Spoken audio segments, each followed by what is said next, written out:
All right. Here we go, folks. We're going to get going here. Give people some time to join. While we do that, I was looking at a question here from Tommy TJC. I'm in the process of converting a cargo trailer to a somewhat RV. I still want it as a cargo trailer, but insulating and so forth, also adding lights, AC, heat for hunting season. That said, I don't want any complicated wiring. So basically, he wants to use a power station. Complete build is based on 12 volts, blah, blah. Let's see. So I'm asking the most of it. So he doesn't really ask me a question other than he wants it simple, but it makes you wonder, right? Like if you're going to use a power station in a small cargo trailer slash kind of camper trailer RV build, the big thing that I see a lot is I want heating and cooling. But I'm going to tell you right now, if you're looking at heating a camp trailer and using a power station, I'm going to tell you what I told the gentleman that bought my Arctic Fox camper, and that is diesel heater. Diesel heater is the way to go, in my opinion. Electric heat is not the way to go. I mean, you've got to have a ton of batteries and a ton of solar and a generator to make that work. So, Ron Hodkins, hey, buddy. So I think I would say diesel heater for heat. Then you need your power station to be able to run that. So I would say make sure if you're getting a diesel heater, test to find out if someone like me's tested to see that it works on that power station's ports. I mean, if you don't have one like some of the new ones coming out, like the Opus Mega 2 Pro or the Blue Eddy Elite 300, those ones that have higher output Anderson ports or something, they're going to run diesel heaters easier that can't seem to run on 10 amp cigarette lighter ports. Though I've done a video doing multiple heaters on 10 amp ports, they do work. Sometimes apparently they don't. So as far as cooling goes, number one, soft start. Get a soft start for air conditioner, or run an inverter air conditioner that doesn't need a soft start. And if you're going to run AC with a power station, you better have a generator too. I mean, I did the test with the Pecron F3000 and ran for like 3.5 hours and figure I could run for another hour and a half or two easily on it. And I was kind of surprised by that, but you forget things cycle. So I guess you could do that. So anyway, I'm actually going to I'm bringing my Blue Eddy Elite 300 with me to the woods next weekend, if all goes well. And we're going to camp out in our new Class C. We sold the camper and truck that I had, the Arctic Fox camper. And I'm planning on using that Blue Eddy as a backup for quiet time, being able to run the air conditioning if I need to. I don't think I'll need to, but I can also use it for a hookup to make coffee. But anyway, hey guys, welcome. Here we are, and I'm babbling away. But it's kind of that, the first 10 or 15 minutes of a new live, you got to give people time to join. You always take a little time to join. So as usual, drop me a comment in chat. Let me know who I'm talking to. It always helps. Ask your questions. If you post them in chat, I'm going to answer them as much as possible if I can. I always try to. So there's Audrey's Appliance. How you doing? Nope, you didn't miss me. Stop starting your AC. And I actually have a soft start coming that I'm going to test. It's one I bought. They're not cheap either. Those soft starts. I mean, you can get the hardwire ones for about $350 around there. I've seen them $350 to about $500. So they're kind of expensive. Oh. But yeah, it's almost like the cost of buying another air conditioning unit. And I think you can buy decent inverter AC units for almost for the price of those soft starts. You probably can. They aren't. Micro Air around 400. What's that? Oh, $400. The air conditioner or the soft start? Because soft starts I'm looking at, they're all expensive, and I'm like, well, that's why I haven't bothered with one. But I will tell you, I had a conversation with Dabson last year when I put in the AC unit at the cabin, just a window banger unit. And they advised, it was actually talking about something else, and I mentioned that, maybe I'll try this out. And they said, yeah, don't do that. And they were concerned with the the starting load on an air conditioning unit. It's just too high. But so I decided to get one rather than buy another AC unit, because I want to get a mini split. I'm just not ready to do it yet. I decided to get a soft start because I want one that I can use with different things. So we'll see. This one's one of those that has 30 amp plugs built into it. So it's a RV style. You can plug your RV into it and then plug it into even apparently a 20 amp plug, and or into a power station or a generator, and just run your RV that way. And it's supposed to reduce that startup load on your generator, your power station, whatever. So I'm going to try that out because it could also work at the cabin. I could plug in my air conditioning unit directly into it and then plug it in the 20 amp plug in the wall. So anyway, again, let me know who's here. Yeah, if it reduces amp draw by 75%, that'd be fantastic. I like that.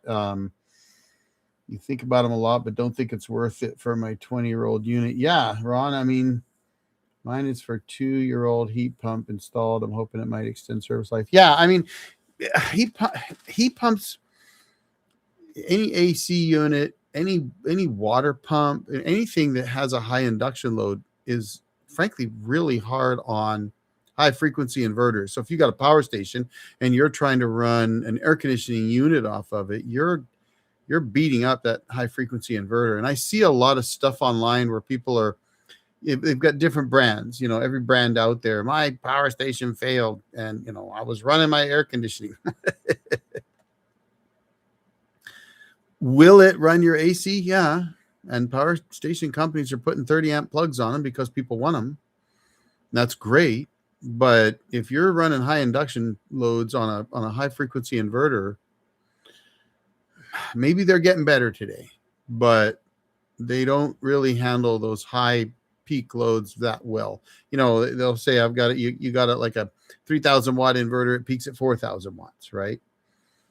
But not like my low frequency inverter at the cabin that is a 4,000 watt inverter that peaks at 12,000 watts, and it will.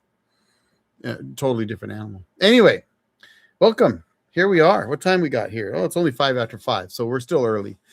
Again, as always, let me know who I'm talking to, because that helps. And if you got questions, ask them, because that's kind of the point of my doing this. I'll do a little bit of an update here. I think, so I'll do that shortly. Let's see. Hi, Tom here. I've got five soft starts, 3 on RV roof air conditioners and 2 more on the Coleman dual compressor basement unit. Yeah. So you're doing the install ones, right? That's interesting. Mississippi Homestead Journey. Hey, the Gulf Coast. Is it raining down there? We could use some rain up here. It's funny. It depends on where I'm at. Here where I'm at right now, I'm not at the cabin. And we only get 8 inches of rain a year on average here. I'm in the high desert. At the cabin, it's an arid pine forest. And, we might get 14 inches. But it's really dry this year because we didn't get the big snowfall we normally get. So the creek's dry behind the cabin, and it's going to be a rough fire season this year. So far, knock on wood, it's been good. It hasn't been bad. But one bad lightning storm away from disaster. So fortunately, I was up at the cabin. I haven't done a video on it actually, and I've been telling myself I should. But I was up at the cabin with a buddy of mine and our granddaughters, two of the granddaughters. Kind of funny, 2 old guys and their 12-year-old granddaughters. But the girls had a blast. Of course, they got spoiled, right? Grandpas and granddaughters, they get spoiled. But the girls had a blast, and my buddy Lance and I got a bunch done at the cabin, actually. And for those that don't know, you've probably heard me mention I've got a bad back. Well, it's a lot worse, and so I'm really limited in what I can do right now. No picking up power stations, and and it really shouldn't be running around on my tractor because the bouncing is really hard on your back. So Lance came up, and Lance is a retired firefighter and an Air Force vet. He's been in some of my videos, and he actually put in a bunch of fire breaks for me. So it was awesome. He spent hours on the tractor getting fully dusted out because it was powdery dust because it was so dry. But he put in a bunch of fire breaks, and then we got the alternator on my sawmill fixed, so that was awesome. We got the air conditioning unit installed. That was really awesome. Kept the cabin. And then I noticed something really funny. Here's a funny for you guys. You know, just because I do YouTube videos doesn't mean I don't make mistakes.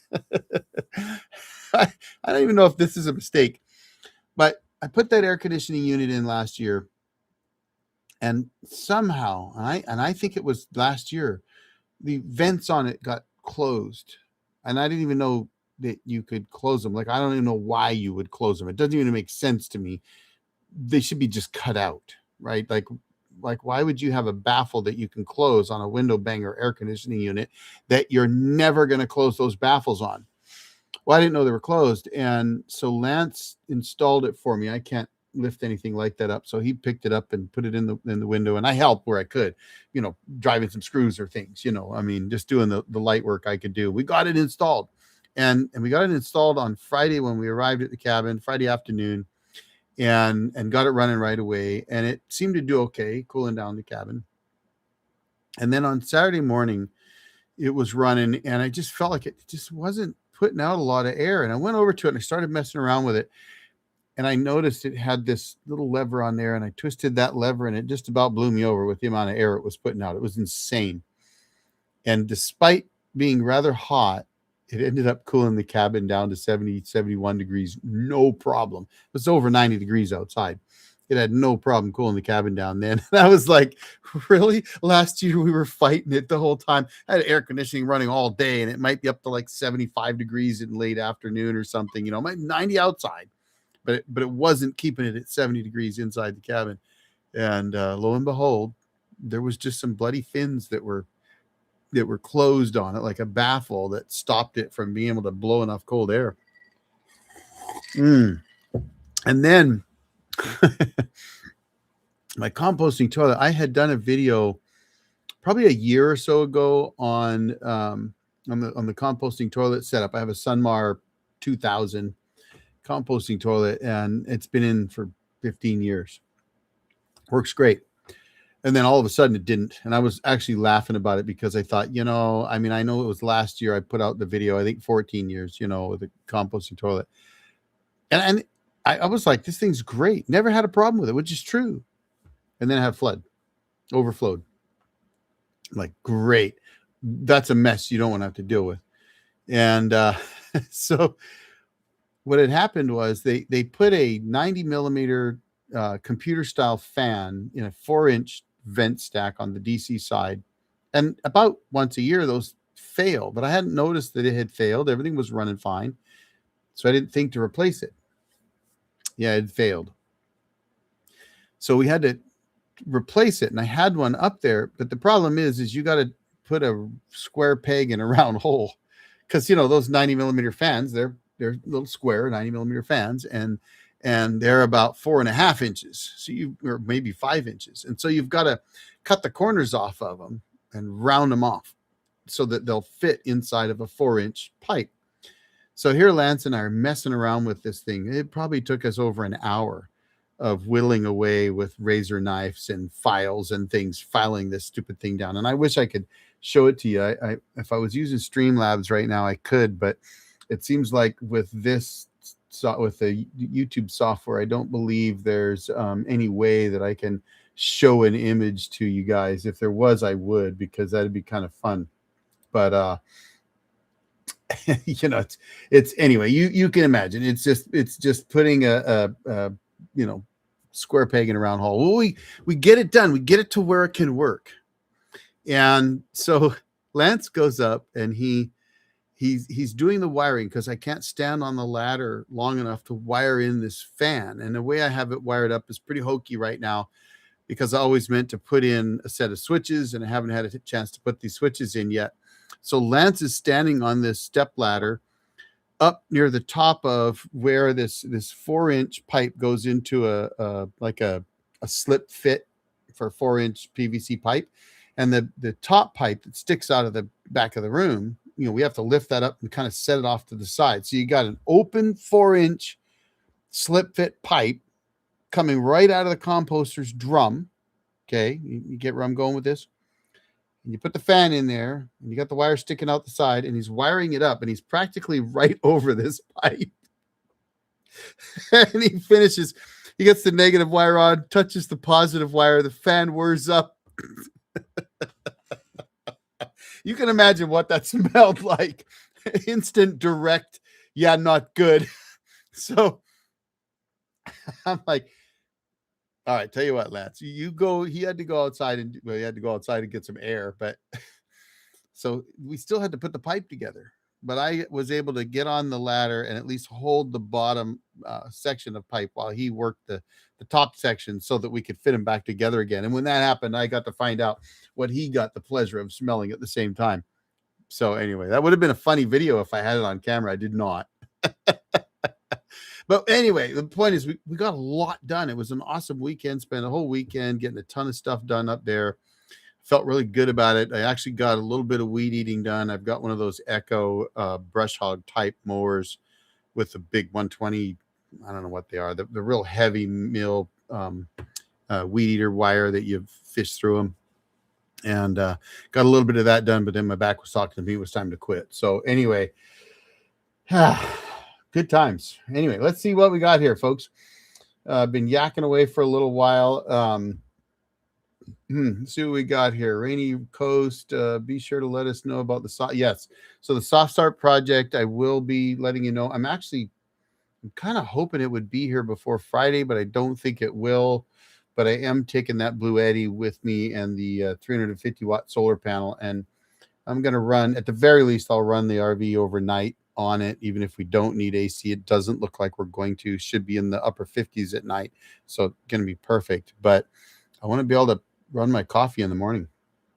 So let's see. Getting over 100 next couple of days. Supposed to be over 90 in Western Washington. Yes. So the prediction here for, I want to say maybe starting Tuesday, it's supposed to be back in the hundreds, which is normal for those that don't know where I live.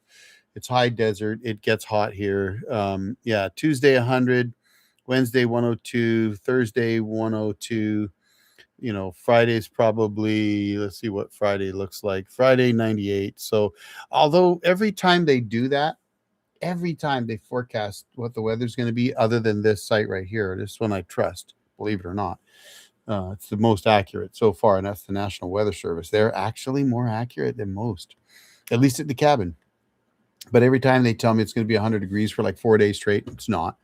But I got to tell you, where I'm at in Eastern Washington, where our house is, it's high desert. And when I first moved here, I moved here at the end of 2002. And in the beginning of 2003, the spring of 2003, I was actually driving a classic Mini Cooper back and forth to the next town over called Walla Walla, Washington. You've heard it in Johnny Cash song, right? I've been everywhere, man. But we had like 9 days in a row where it was like 100+ degrees. And I got home one day and I was like, where the hell did I move to that it's 100 degrees every day in June? It was early June. Fortunately, lately it hasn't done that in June. So we've been really fortunate this year. We've hit 100 a couple times so far, but big deal. It's, it's getting to be late into mid-July now. I mean, 100 degrees in July would be normal. Maybe not so much in Wenatchee, but definitely here. All right. Let's see. Start on 3-ton Coleman. Let's see. Hotter in the north than here. Yeah, it can. Well, you got to understand where I'm at, which is near the Hanford Nuclear Reserve. It's a Eastern Washington is high desert, just like Eastern Oregon. So, they call Washington the Evergreen State. It's not evergreen. It's mostly everbrown. It's what we call it, the everbrown state. It's just over on the rainy coast. We call it the rain coast or the wet coast, the wet side. They get a lot of rain over there. We don't, not over here. All right, let me go through some comments or some questions in case I got some questions to answer. Let's see. I think keeping up with the least expensive, what works, 5 kilowatt hour to 7,500 kilowatt hour, 10 kilowatt cover, minimal modern living, maybe not setup, selection, and illustration. Maybe not setup, selection, and illustration of setup. Oh, so I think so. This is backpacking online. Are you asking for an illustration? Because I could certainly do that. And you're right. So I run just shy of 10 kilowatt hours at the cabin. It's three 25.6 volt lithium iron phosphate batteries, 120 amp hours each. And so it's like 9,600 watt hours, something like that. And to tell you the truth, that I actually run that with a low frequency inverter, which uses a ton of power. So the big thing is there's a big trade-off between high frequency and low frequency inverters. High frequency inverters, super efficient. They don't use a lot of power. You can get them today that run, 5 to 8 watts when they're idling along. Big low frequency inverters are awesome for high induction load startups, right? They can handle massive peaks and they can condition power as well. But the inverter that I'm running, which is an inverter charger, it uses 125 watts to run, period. That's it. That's idle consumption. So I see guys complaining about power stations, and I think, well, the problem is you're using a power station. First of all, some power stations are really efficient, but some are just not, but they're inexpensive, right? But get a low frequency inverter and find out you'll burn up a two kilowatt hour battery in a hurry. So, but with almost 10 kilowatt hours and that big inverter, from sundown to sunup, I use less than 30% of that battery bank. And here's the thing that I'm going to tell you. If you've got a good solar setup, you got a good set of arrays, everything is well put together, your daytime power consumption is basically nil, right? Like you get charged up. And I've said this a lot, like I like to be fully charged within a couple hours. That's because I want my cabin to run off the sun all day long until the sun goes down. And when I'm not producing any more power, then it's running off the batteries until the sun comes up the next day and starts charging things again. So the reality is that if I'm only using less than a third of my battery bank from sundown to sunup, I can do that quite a bit before I run out of battery power, because I'm going to get some solar charging during the day. But even if I got very little during the day, I'd still get to 2/3, maybe, after full 24 hours. Or, well, I'd have to think about it. Let me do the math. Let's find out how many hours I could run on minimal consumption with what I've got. Let's just assume 10 kilowatt hours. I could run 80 hours. So, I mean, obviously I'm not going to go 80 hours because even though your idle power consumption is 125 watts, you're still running lights and a refrigerator and things like that. So they do consume power. But even if I could do half that at 40 hours of absolutely no charging whatsoever, well, I can handle that. No problem, because that's not going to happen. Number one, I will get some solar charging during the day. Maybe not much, maybe just a couple hours, but I will get some. Number two, I'm always have a generator backup. It's simple. I don't need my generator most of the year now. Most of the time I don't need it, but I have it. And because I have it, if I get into a situation where I got to charge my batteries up, no problem. And I got a 50 amp charger that'll charge them up fairly quickly. So, all right. But I can do a video if that's what you're looking for. And again, if you ask for videos, I'm always going to try to do them. For radio amateurs, do you know if any of the power stations are RF quiet? Philip, that's a good question. And a lot of them are not. I've seen others with radios make comments about that. And I would say that you probably would need to test. I have heard that I've seen comments in some of my videos where radio guys have commented on something they've had to do to condition the power so that it's quieter. But obviously, pure sine wave is the baseline. But the truth of the matter is less expensive power stations don't have as clean a pure sine wave as your more expensive ones do. Most of the time, that is not an issue. Most of the time, it doesn't matter. I would say probably better than 90% of the time, it doesn't matter. That's why you're paying less. But if you're needing that power to be really clean and quiet, then you're probably going to have to start testing for that. And I'm not even sure how you would do it. I'd like to know, because it'd be fun to do that. I mean, I've got a Galaxy 959 that sits and does nothing.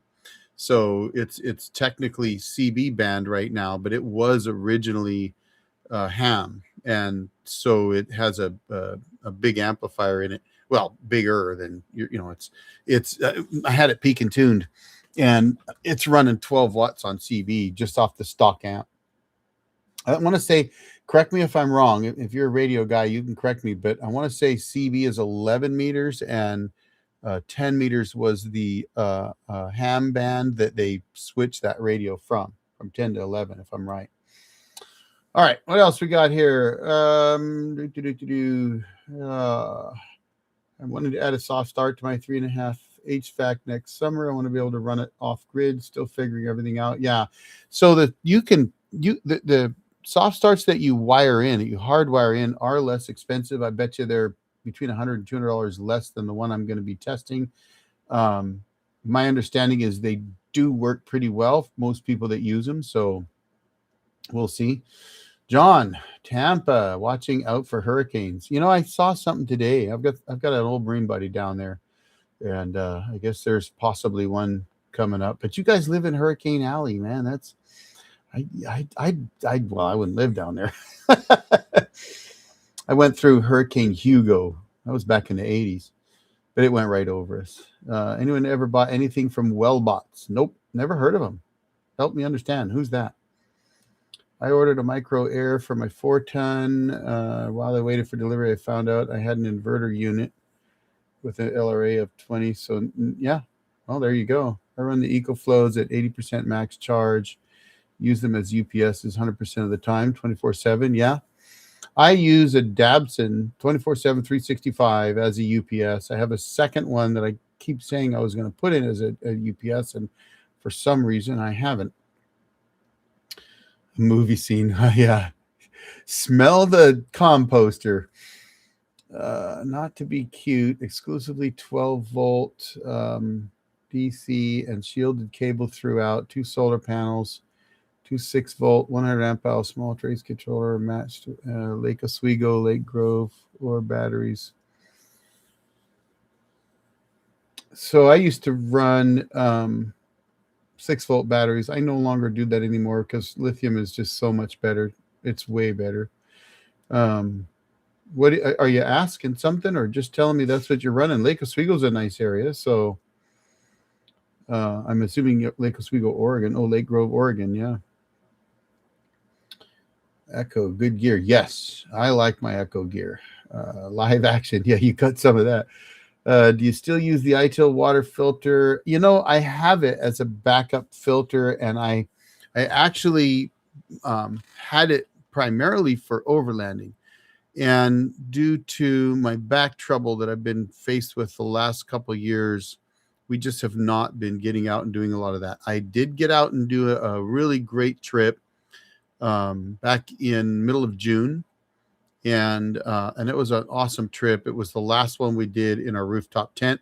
Took my wife's Jeep and did a Oregon Ghost Town run, Blue Mountain Scenic Byway, Hell's Canyon Scenic Byway. It was awesome. And I did not take it that trip because I knew I'd have plenty of water, but that's what I got it for. So, hey, New Jersey, Yuma 111. Yeah, no, thank you. Nobody wants to go to Yuma.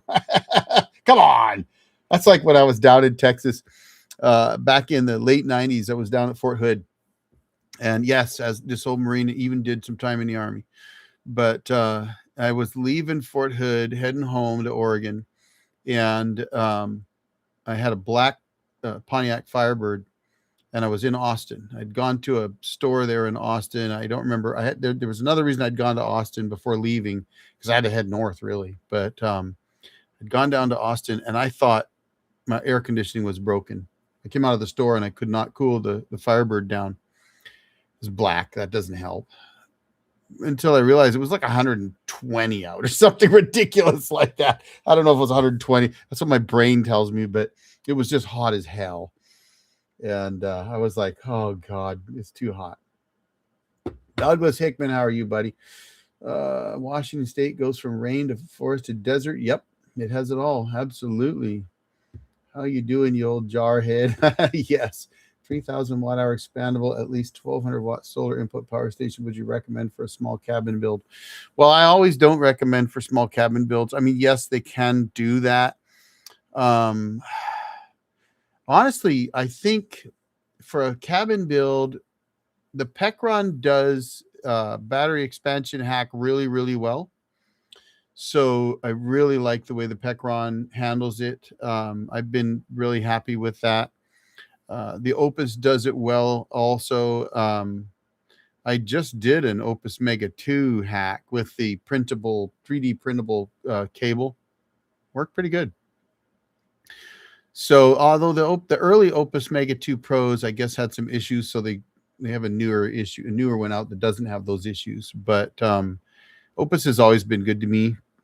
But Pecron, I don't know. I think I haven't been able to hack a Bluetti yet because I don't have a hackable one. Though I have to admit, the Bluetti Elite 300 was the most efficient power station I've tested.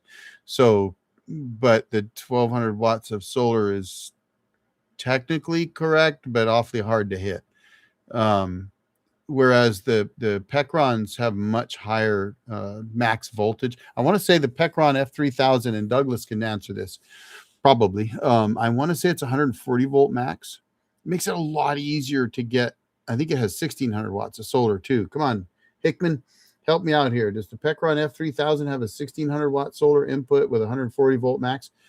That actually would be something I'd more likely consider, or an Opus Mega 1 if the 2,000 watt power station or 2,000 watt inverter would be enough.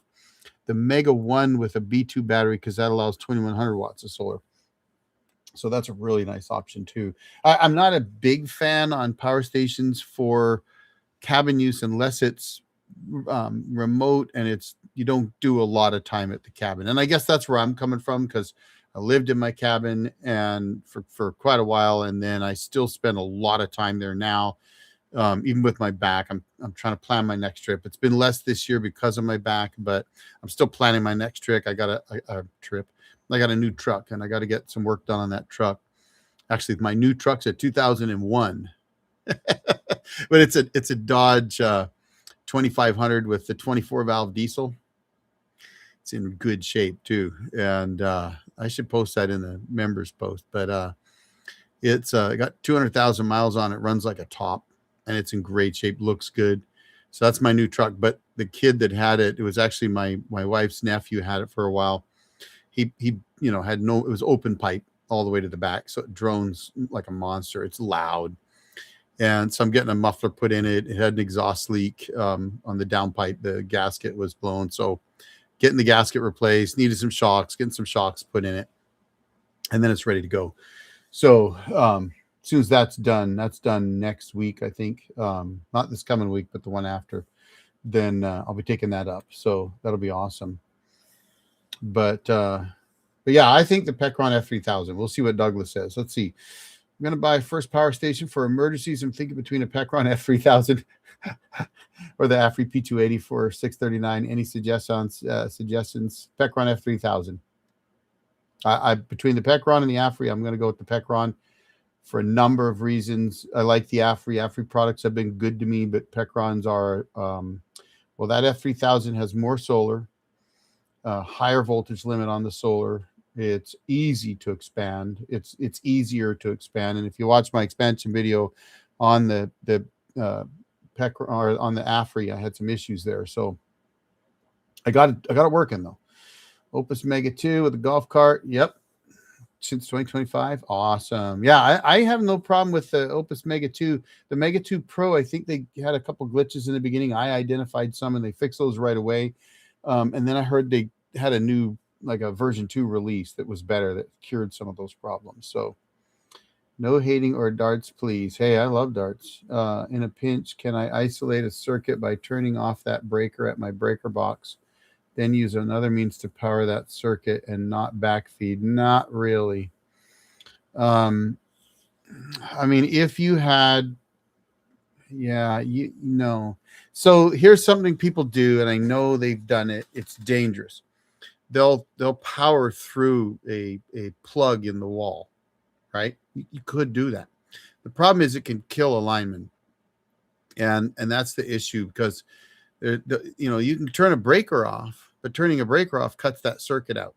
So unless you have a bypass, which you can do, you can put in a critical circuits panel. Getting an electrician to do it, unless you are one that can do your own electrical work, which I've done. I've wired an entire addition on our house back in 2000 and I don't know 3, 4, somewhere around there. And you have to get permits and all that. But if you can do your own electrical work, you could do it. You basically install a critical circuits panel that you could put, like, they come in like 6 and maybe more circuits that you can have kind of double wired, so that when you trip that breaker, then they can get power off the second one. I don't have one. I haven't put one in, so I'm not exactly sure how they work, but it's my understanding that that's how they work. That's what I would do. I would have one put in. I plan on doing it here, actually. I've been procrastinating. I need to get an electrician because I need to make sure there's certain things I need to do, and I need to get permits for it. And as much as I hate having someone else do it, sometimes it's easier just to have them do it and be done with it. And so I'm looking at possibly doing that. It's kind of like with my truck. I'm paying someone else to do the work because physically I can't right now. Sometimes it's just better to have someone else do it. So that's what I'm going to do. All right. Let's see. For your Arizona RV lot, I'm using an EG4 hybrid solar grid mini splits in the summer. And at the property, I can switch to dedicated solar arrays from the splits to, that sounds great. Lobbying my state legislators, local utility power for plug-in balcony power, getting good feedback. Yeah, so there's a lot of these new micro inverters. You can just plug it into your 120 volt port. I assume that's what you're talking about. I've been offered to test some of those. I can't, because in Washington State, they're not legal. So when running off a generator or power station, be sure to stop anyone in the house using a 1500 watt hairdryer. I learned that the hard way. Well, it depends on the generator or the power station. And but that's why I have at the cabin, I've got a 6 kilowatt generator. So I can run everything all at once out there and I don't worry about it, right? It's a bit overkill, perhaps, but it was also the smallest that Generac made. It's the Generac EcoGen. They don't even make it anymore. The small one they make now is 8 kilowatts. But if you're running like a 4 kilowatt generator, 4,000 watts, and you're running some air conditioning or something like that, and someone wants to run a 1,500 watt air dryer or hair dryer, I call them my wife's hair thingies, coffee pot, it'll trip stuff. Absolutely. CBS 11, 10 millimeters amateur radio. Thank you, Willen. That's what I thought. So that Galaxy 959 was a 10 millimeter radio, and they just converted it to 11. And I'd read back when I bought it, you can actually convert it back or just get both bands going on it. Sulo Man, Seattle Steve, Solo. Let's see. Use a SWR software defined radio with a waterfall spectrum display to see noise from anything. Well, 401k solar, I might have to learn that. Audrey's Appliance, if one uses Opus, their E1600 DC gas generator works well for their Mega Series units to supplement. Yeah, but Opus told me they're going to phase that generator out. So I actually looked at getting one of those, testing it, and I had even proposed something to them, because sometimes that's what I'll do. If I've got an idea, I don't have a lot of money. I mean, it's not like I'm not one of the big guys on YouTube that can afford to just buy everything, right? And I said, guys, I got an idea. I want to, because at first I thought, what a dumb generator. I'm going to be honest with you. My thought was, what a dumb generator. Who wants a generator that only thing you can do is plug it into a power station? Then I realized, it's really making the power station a generator with a battery, right? It's making your power station function as a generator. So yes, it can charge up the battery on the power station, but you can run it and should still be able to use the power station. I know you can, because it's exactly what I do in my Jeep with their DC charger. So I thought I should compare that to like a Predator of the same size. Look at the costs, look at the comparisons and everything else. And Opus said, yeah, we're going to phase that out. So, and I think it's because dollar for dollar, it's a more expensive setup, right? And so people are just like, I'll just go to Harbor Freight and buy a Predator. Let's see. I was leaning towards EcoFlow, but keep hearing horror stories about getting service. Well, I'm going to tell you something. So EcoFlow, I'm gonna pop this one up here. Let me see if I can figure out how to do this. Pin that message. In my StreamYard software, I could put that on the screen. YouTube software doesn't let me do that. Here's what I'm going to tell you about complaints. Every power station manufacturer out there gets a lot of complaints. The more they sell, the more complaints they get. Excuse me. So EcoFlow sells a lot of power stations, just like Jackery, Bluetti, right? The big names, Anchor Solix, they sell a ton of stuff, and so they get a ton of complaints. And I actually did a video probably last year, maybe early this year, on I went and I looked at all the complaints on the Better Business Bureau and the different complaint services out there, and figured out how many complaints everybody had, and then rated those companies across the board. And I felt it was reasonably fair. And one of the things I said in it was, even though certain companies had a lot less complaints, like for example, AFRI, they sell a lot less power stations. So if you sell 10 times the power stations, and let me give you an example. On search volume on YouTube, the Opus Guardian 6000, for example, or the Opus Mega 2, there's almost no search activity for those. But there are 30 to 40,000 searches every single month for Bluetti power stations. EcoFlow's the same way, right? So is Jackery.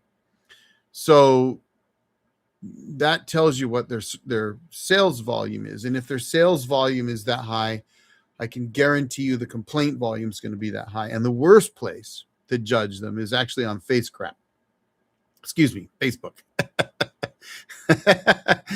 I let it out, didn't I? But because what happens is, people who get a unit that has a problem are the loudest when it comes to complaining about that unit, and they get in those Facebook groups and they just hammer away, and everybody complains. The people that like the unit rarely ever tell you that they like the unit. So it's really, really hard to judge by that. And but I will tell you this: there are not many of them that have good support. I've heard that Anchor Solix actually does have good support. I know that Commvault, at least when I was dealing with Commvault a little bit more, they had really good support. I mean, you could get an answer from them pretty darn quickly. Jackery, terrible. I mean, I still got a broken Jackery that I got to work on and try to fix still. Have an idea about how to fix it too, but they're terrible. You got a Jackery power station that breaks, and my buddies, I mean, this is a friend of mine. They told him, well, I mean, tell you what, we'll give you $150 for each one, $500 units, right? And he only had them for like less than 2 years, and they were still under warranty. Well, we'll give you $150 for each one credit if you buy another Jackery. The hell is that? That's not a warranty. So I've heard good things about Opus. I've heard good things about Pecron. I've heard bad things about them. I've heard good things about EcoFlow. I've heard bad things about them. So EcoFlow, I will say this: the EcoFlow Delta 3, I would not recommend to buy. It's not a bad unit. However, it has a heating problem. And it's not a problem you'd ever noticed if you don't push the unit like I do. So when I do my testing, and I always test with a 1500 watt ceramic heater, I'm actually going to talk about that in my next video, I think, too. But, and I do that on purpose. And it just kind of started that way, but it's become the standard for me. But what happened with that unit is that I pushed it to the max, drained it completely, charged it back up at max, then drained it again at a lower setting on the heater. So it was kind of half running because I want to see how it does efficiency wise. So, like if you push a unit close to the max on its inverter, it may or may not be more efficient. Depends on the quality of the inverter. And it didn't score really well at a high output. I think it was like 82% or something, which isn't, I can get that out of any power station pretty much. So I want to run it at half, 800 watts, whatever, 500 watts, and see how it does then. And it was actually very efficient there at 92.5, 93%, something like that, which was good. But then it overheated and it wouldn't allow me to charge it back up till it cooled down. Then it would charge up just fine.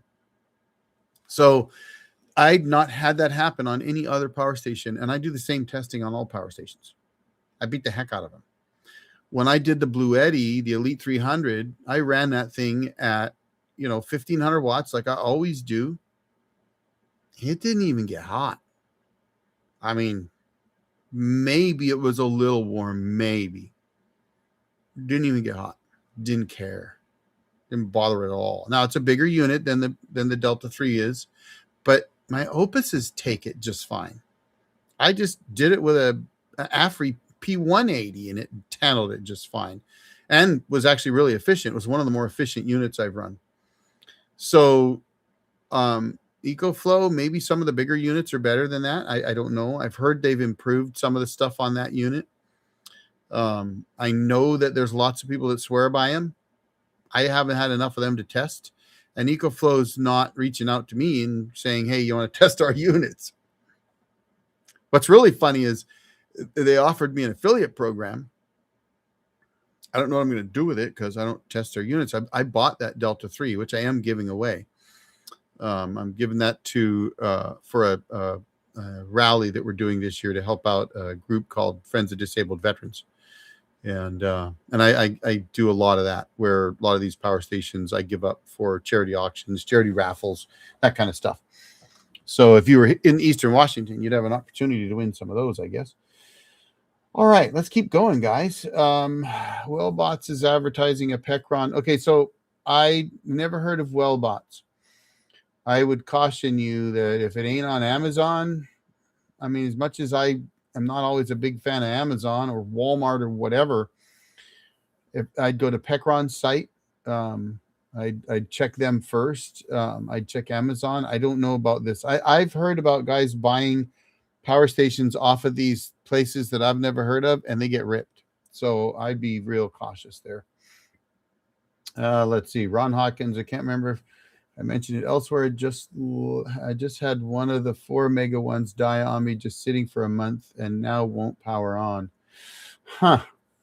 So I'd be curious what the battery voltage is on that, which you can't tell if you can't take it apart. I would get a hold of Opus because I don't think you've had those that long. They're going to tell you to connect it up to solar and leave it for a while and see if that works. I don't know why they think that's a good way to go, but yep. Cummins. I'm used to my other software. I try to click on something and it pops up. That Cummins 24 valve is a good motor. Okay, now I'm going to continue to work through these comments here, guys.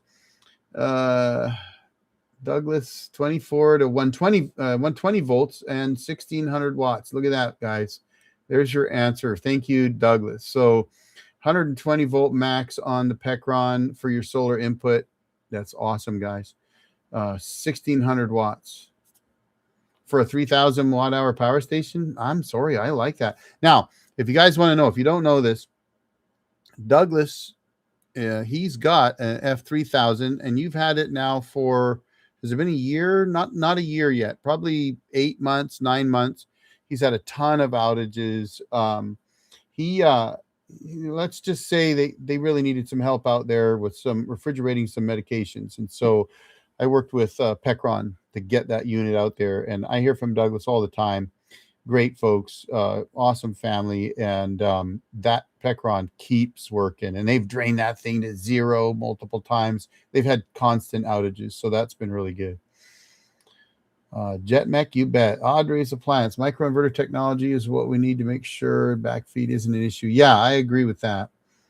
It is now legal in a number of states. Yes, it's true. Limited to 1,200 watts. I'm going to be honest with you, though. I could care less about the grid. I know a lot of guys are backfeeding into the grid, and I'm like, whatever. I don't care. You know what? I look. Let's, for those that don't understand, I live out here in what's called the Mid Columbia. The Mid Columbia is that eastern Oregon, eastern Washington area on the Columbia River, where there are like more than a dozen dams. I don't know. There's a bunch of dams, all hydroelectric dams. Now they put those in for irrigation. It's a big irrigation project, I guess, but they're hydro dams. Power's cheap out here, super cheap. And so to do off grid because you're trying to save money, it's just not worth it here, because you'd have to amateurize your off grid system over a really short window to make it pay off. So from that perspective, that's one of the reasons I don't get into the big off grid systems, because for me, off grid was more about getting away into the mountains, escape into a cabin in the woods somewhere, more minimalist mentality. I want air conditioning because it's Eastern Washington and it gets hot. It's just like the Okanagan in central British Columbia. It's a desert up there, right? You get up around, I want to say Kamloops area. It's just desert, rattlesnakes and sagebrush. You wouldn't think so. You're thinking Canada, right? It's cold. That's cold in the wintertime, but it ain't cold in the summer. They get 100 degrees, no problem. And it's dry. So like where the cabin is, even though I'm up at 3,200 feet, I think this week it's supposed to be in the 90s all week. And that's gross out there. It just gets hot. So you need that AC. But it's a short window. It's a short period of time. Basically, mid-July, early July through August. That's it. That's the only time you really need air conditioning up there. The rest of the time you don't really need it. And you don't need it at night. It'll be 50 degrees, maybe upper 50s at night. But I've seen it in the 40s at night up there too in August. So for me, it's keeping the lights on, running the refrigerator, running a stereo, running my internet, that kind of stuff, right? Minimal stuff. And if I'm at the cabin, up until my back kept me from doing it, I'm making lumber or cutting firewood or, cleaning up the forest and trying to clear the brush out. So, for me, that's off grid. It's basically like a homestead I don't have animals on. I have my animals here instead. I got more chickens. But by the way, for those of my members that are still here that followed the chicken stuff, I guess I should update you because those 5 birds are doing good. All right, here we go. Let's see. The E1600 end of life date. Yeah, I don't know. Maybe they're bringing it back. I'll have to ask them. Fire 20% and shuts down at 90%. Yeah, that's nice. I mean, if that works like that, I think that E1600 generator could be worth checking out. Delta 2. So if the Great Dane was on, I want to say he really likes the Delta 2. And you can use the Watt Cycle battery hack to use your own batteries, add server rack batteries to it. Though I always say you should run a charger on those batteries separate. Can you put an inverter charger like a EG4 between a dumb generator and house or power station? Well, so this question here, let me see if I can pin this one here, replace pinned. Okay. I don't know if you guys can see that question, but it's can you put an inverter charger like the EG4 between a dumb generator and house or power station, anything else, clean up the pure sine wave? Basically, can you clean up a dumb generator? Oh, I see what you're asking. So you're asking, can you put one of those between an older style non-inverter pure sine wave generator? That's a good question. I'm not sure the answer to that. And I think it really depends on the AC input on the inverter charger. So my Ames inverter charger and the SunGold Power inverter charger I'm currently running, I run those with my Generac EcoGen 6kW that I put in in 2013. Does it put out pure sine wave? I honestly don't know. I guess it probably does, but is it clean? No, it's not that clean. I've watched the power on it kind of fluctuate. It's often running about 117 volts, which is technically acceptable in North American standards. Often run 59 hertz.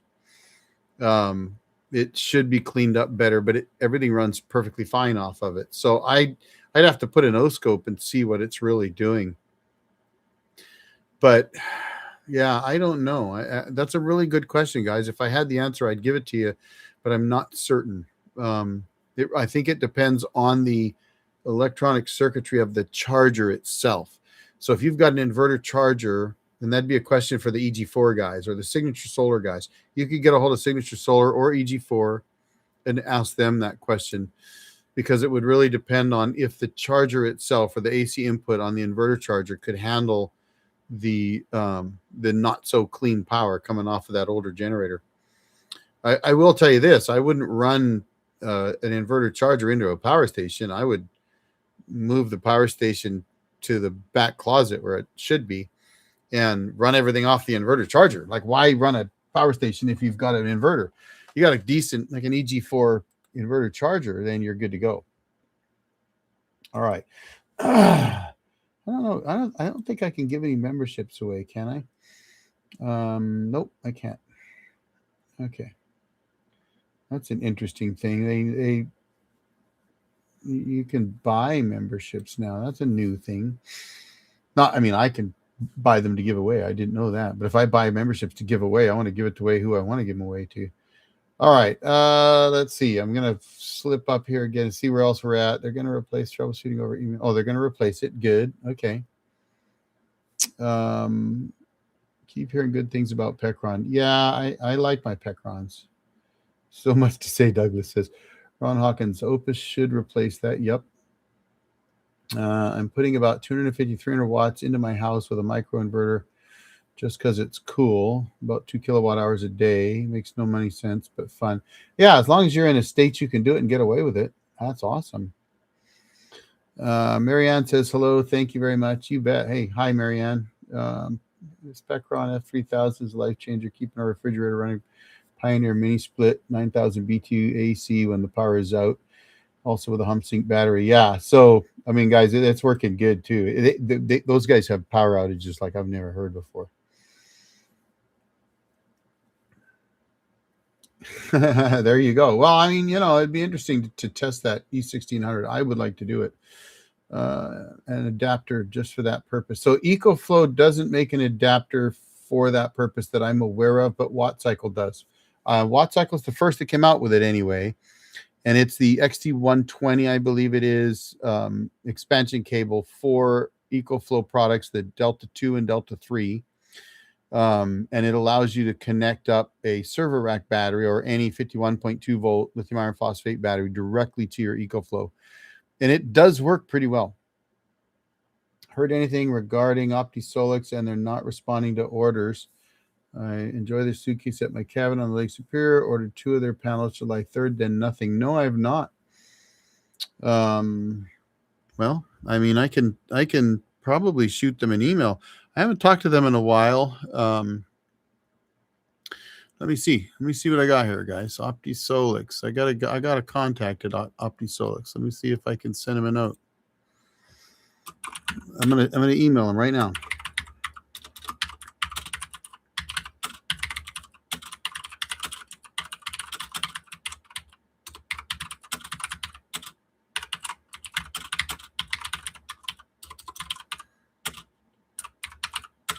Hang on, guys.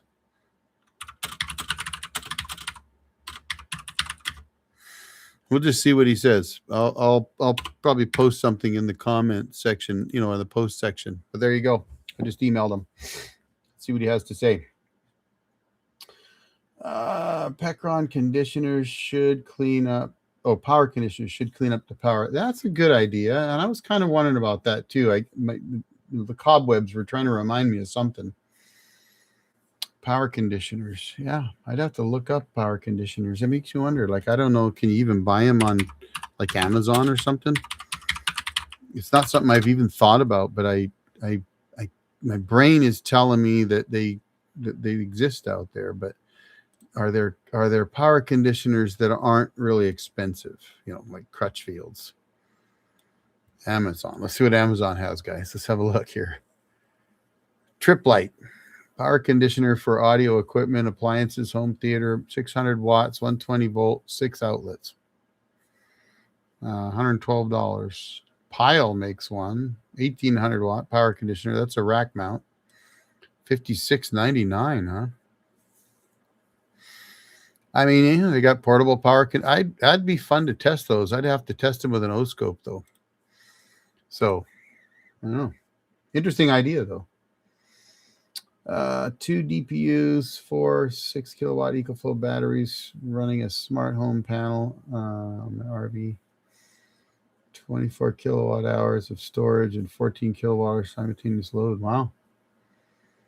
So which EcoFlows are you running?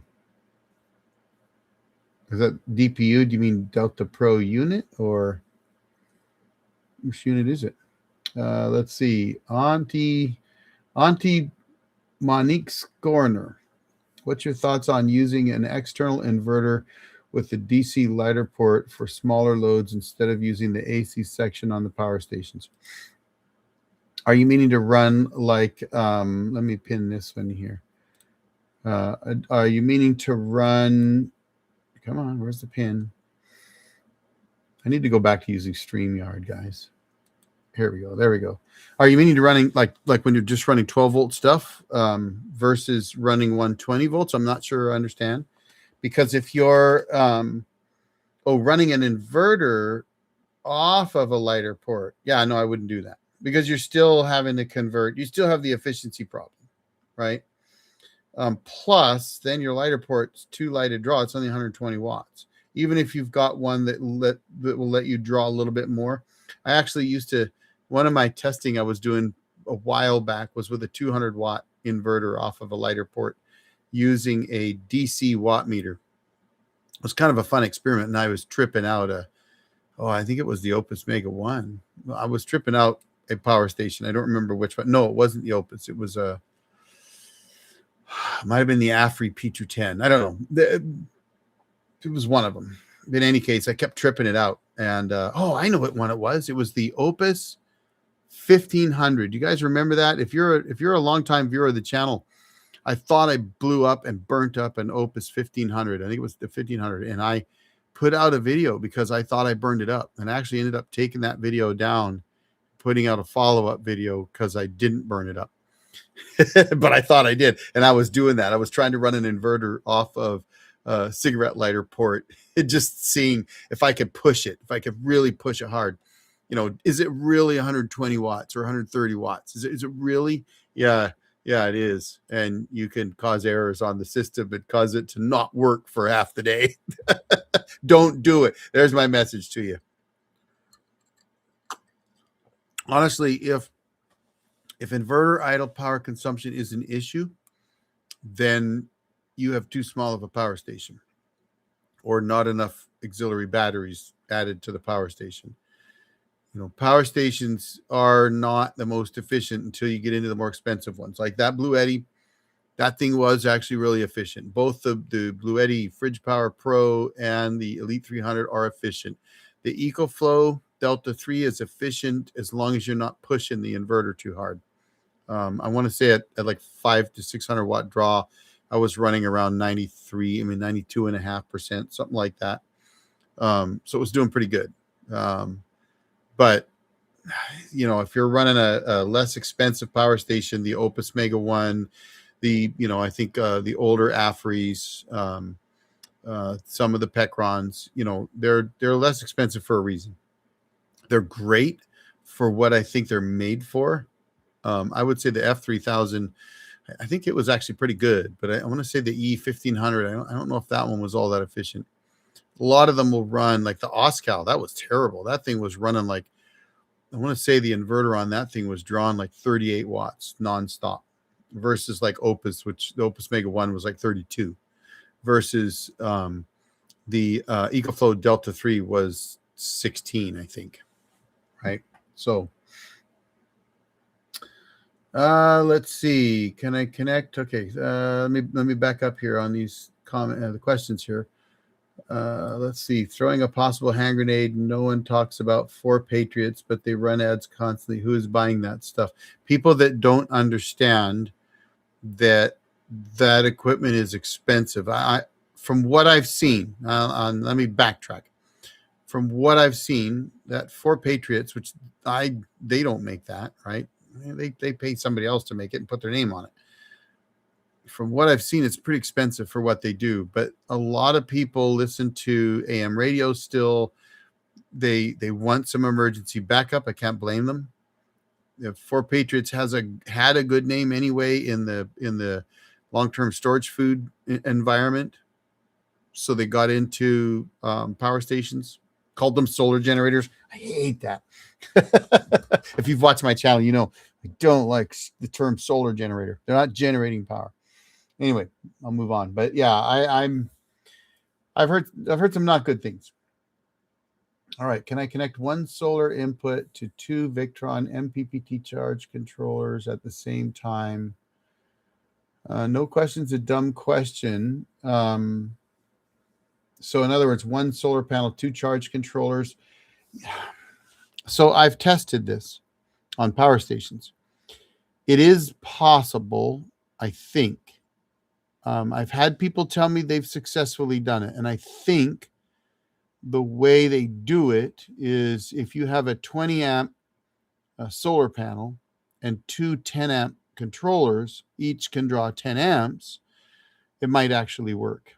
Personally, I don't think it's worth doing. I just don't think it's worth doing. If you need two charge controllers, then you should need two solar panels or solar arrays. I mean, that's my opinion.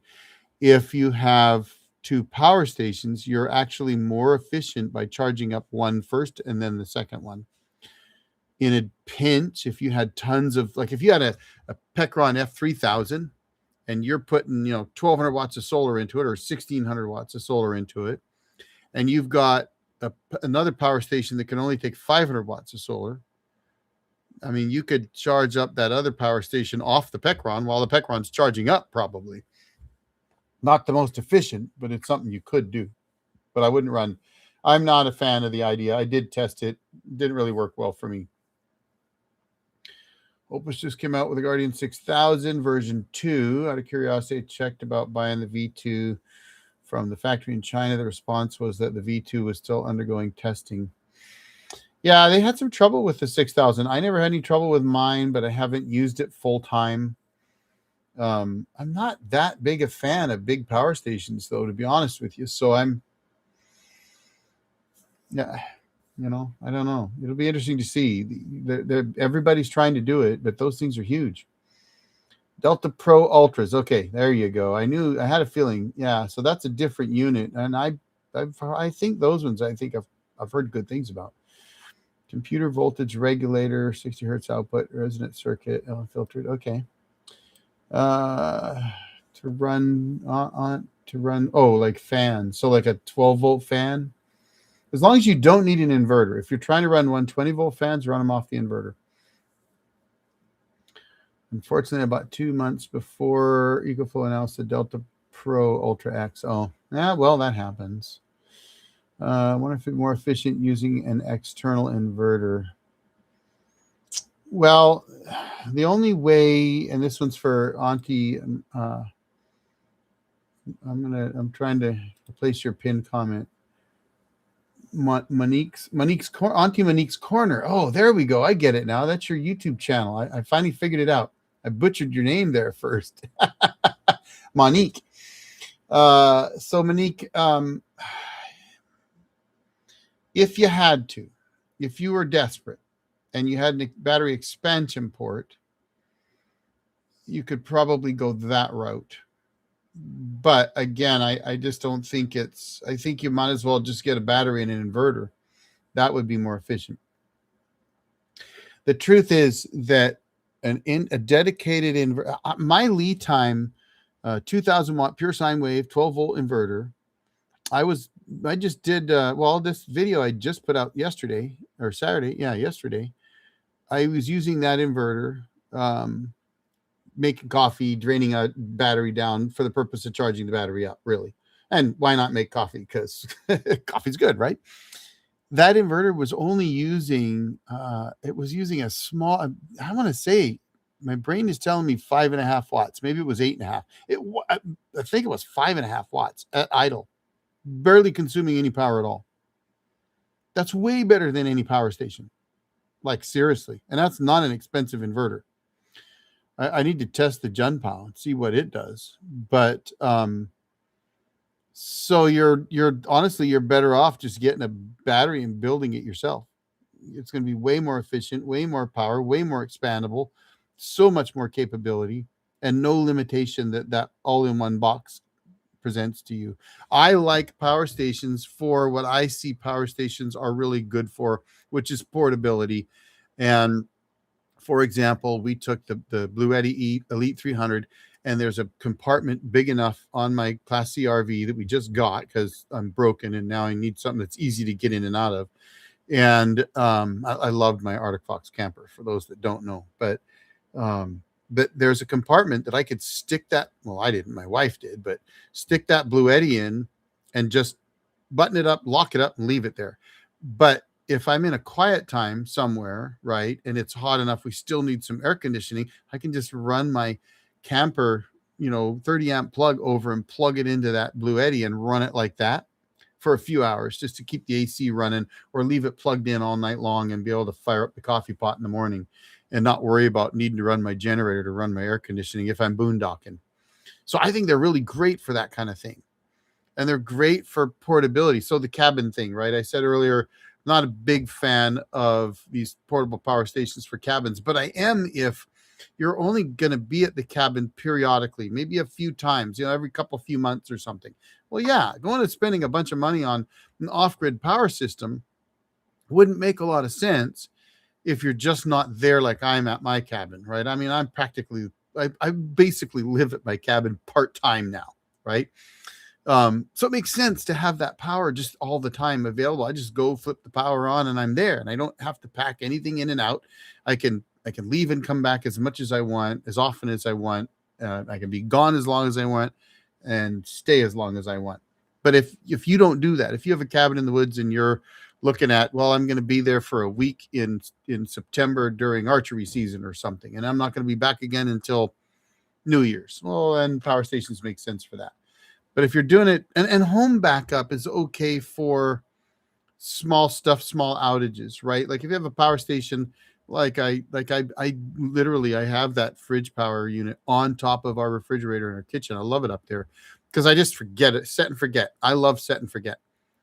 But and for if the power goes out for a few hours or a day or whatever, having those power stations is really handy for that. Plus they're quiet. No one knows you got it.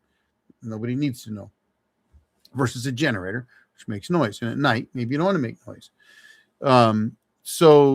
But if you don't have to have a power station, then I always am going to push towards do-it-yourself system. And I'm trying to, one of my focuses is trying to help people see that it's easy to do them. It's really easy to build those systems.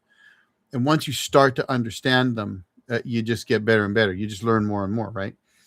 But if you got to use a power station, then having expandable units is better. So if you have an issue with the inverter idle power consumption, I did a video probably a year and a half ago about that, where my position was get a bigger battery, add enough battery power that the idle power consumption issue is no longer an issue. And that's what I do at the cabin, right? I mean, 125 watts all day long, 24/7, 365. When my inverter's running, it's chewing through the power. So I just have a bigger battery, and then I don't worry about it. And if you think about it, that makes sense, right? If your inverter uses 10 watts to run, then in 10 hours, that's 100 watt hours, right? 240 watt hours in a day. You only need 240 watt hours to run that inverter all day long. So if you use, say, 1,000 watt hours every day, all you need is 1,240, and that idle time on that inverter means nothing. If in that same period of time I have an inverter that uses 1,200 watt hours, well, then I need 2,400 watt hours of battery power so that inverter runs off that 1200 watt hours, and I don't care. And that's kind of the key. Doesn't mean you don't want to be more efficient, but if your inverter is not that efficient, bigger battery. And batteries aren't that expensive today. That's the way I look at it. So the mission is to get me an E1600. Well, Audrey, you get me one. I'll test it. Absolutely. Then I'll probably give it away. Pecron 5000 or UPA 6000. Pecron 5000, and I haven't tested one yet. But I've read the specs on them.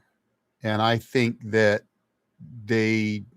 I think Pecron did that on purpose. I mean, I can't pull the specs up off the top of my head, but I want to say solar on that thing is like 4,000 or 4,400 watts or something like that. Come on. They've done some things with that unit that I think they dropped a hammer on somebody. They said, fine, let's go. Right. They want to fight. The Opus 6000 is fine. I think it's a fine unit. I think the Pecron 5000 smokes it from specs, looking at specs. Do they even use LiFePro 4 batteries? Power stations? Yes. Pretty much every modern power station does. There's some that are trying to use sodium batteries, not working out so well. Some out there still using like an AGM. I couldn't believe it. Like, I'm thinking, what are you doing? But, you know, if they're using lithium ion, they're crazy. They shouldn't be. I've only seen a couple reviews on 4 Patriots gear, but what they have is junk. That's kind of what I heard. Let me unpin this here. Unpin. Okay, let's keep going. All right, hang on, guys. Let me back up here. Where are we at here? Holy cow. We're not doing bad on time. About the Pecron E, I've heard good things about it. LFP 3800 LFP and an extra 3840 battery on their pre-sale a couple months back for $1,900. It's performing very well. I've heard good things about the E3800. I'd love to test one. I can't move it around, so don't know. I think they did use worse. Oh, you're talking about for Patriots. Oh yeah, I don't know. I just bought a Junpa 3080 Ti and it's awesome. I like the 2080. It's a good inverter. 2448 volt. That's a 3000 watt instead of 2000 watt. Well, 24 volt for now, but really pumps the power. Yeah, I've found that a lot of people really like those Junpas. So I was new to them. They seem to work really good. 2 AFRI P210s backfed using my expansion hack through the XT90 ports. 2 24 volts. Then I feed solar into those batteries with Victron. Nice. They power my roof AC. You love it. Yeah. Oh, that's awesome. That's good. And I know you weren't the one asking about using one solar panel. If you were, I get it now. I just get another solar panel. Dumb fume batteries. So kind of hoping they hold out. I've heard some good things about the dumb fumes, so I don't see why they wouldn't. Jackery support lies to you. Maybe. Thanks for Clara. I love your video with the 3D printed adapter. Yep. Mega One. Got one printed. Nice. Awesome. Yeah, those are awesome. Let's see. Actually, Bugs Bunny and Elmer Fudd loved Walla Walla, Washington, and Albuquerque as well. Just learning how to get started. Is it better to get a larger amp hour battery or multiple smaller amp hour batteries? How much can you lift? Depends on what you're doing. So, I mean, if you can, it all depends on what you're doing. If you're running a cabin and you need 10 kilowatt hours of power and you can get that in one battery and you can move and position that battery on your own, I don't see any reason why you couldn't do that. Though you could also ask yourself the old question of two is one is none, right? If you have one battery that does everything for you and it fails, then you don't have any power. If you have 2 batteries and they do everything for you and one fails, you still have half power. So I do kind of prefer, like, I like the fact that I've got 3 batteries at the cabin. If one has a problem and I have to disconnect it, I still got 2. I'm still running on 2. So I kind of like that personally. plus 100 amp hour batteries are easier to move than 300 amp hour batteries, regardless of the voltage, right? Otherwise, it doesn't really matter. Not with LiFePO 4s, as long as you stick within the manufacturer's specs on, and I know we can get into Will Pro's testing, and some of that may not be true, but most manufacturers will say you can parallel like a 4 12-volt or 4 24-volt batteries, or you can put them in series. 12-volt, you can go 4 in series and 4 in parallel for 16 batteries. You could do 16 LiFePO 4s in parallel if they're 48-volt batteries. Though I will tell you this, I've seen some that will do over 20. If you look at Signature Solar, they've got some batteries there that will do, server rack batteries that you could do, I don't know, or more than 20 of them in parallel. So personally, if I'm going to set up a system, I'm likely to go 48 volts, unless I'm just playing around. Otherwise, I'm going to go 48 volts, smaller wires, simpler, easier setup, and putting stuff in parallel is the only way to go anyway. And at 100 pounds of battery for 100 amp hour batteries, and I was talking about this earlier tonight, I'd rather they made 50 amp hour batteries so they only weighed 50 pounds. It'd be easier to move around. I'd have no problem putting a bunch of them in parallel. So something to think about. What else we got here, guys? Thinking sodium power stations will start to make the market next year. Cattle plans to produce 60 terawatts this year, aiming to storage. Yeah, I mean, if they can solve the problem. So I want to say it was Hobotech that tested the Bluetti with the sodium battery, and it was not very good. And I've seen some others. I think it was Will Pro's did a sodium battery test as well, and their voltage range was brutal. So if you've got an inverter that can handle, let's say you got a 12-volt inverter and it'll run from 11.9 to 14 volts or something like that, but your sodium battery runs from 13.5 to 9. Well, you could be losing a lot of the power that it can produce because your inverter just can't handle that wide range of voltage. So they've got to narrow that down to where it'll work within the inverter technology's range, or inverter technology has to change to match the sodium batteries. And maybe they'll do that. But that then makes the question about efficiency, right? Like if you've got a 12-volt inverter that can convert from 8 volts to 15 volts into 120 volts, how efficient is it going to be having to have that wide range versus a much narrower range? I'm not an engineer, so I don't know, but it's something to think about. Let's see. And cattle, I guess they make for Mercedes and for Elon Musk's cars. My brain is not functioning tonight. Come on, Eric. It makes the dumb Cybertruck. I can't stand those Cybertrucks. I love Elon Musk. I don't like the Cybertruck. Anyway, let's move on. Good and bad. 400 amp hour batteries make sure you're never without power and cheaper to replace. One, on the other hand, more power and less space taken up. Yeah, exactly. Less batteries. Sorry. I think sodium output will be far lower. Might be 5 years or more. Yeah, or something else might come along. I've seen a bunch of new stuff out there. They're always looking for something new, and I have seen some new stuff out there. So I think batteries are going to change in the future. So we'll see. And I'm on the fence too, because I've seen some new stuff. Aluminum, iron. There's all kinds of new stuff coming out right now. Wasn't it Musk's company? God, what? Come on, Eric. Somebody help me out. It's my brain is not pulling up his damn car company. It's right. You know how you have something right on the tip of your tongue or tip of your brain and you can't remember what it is?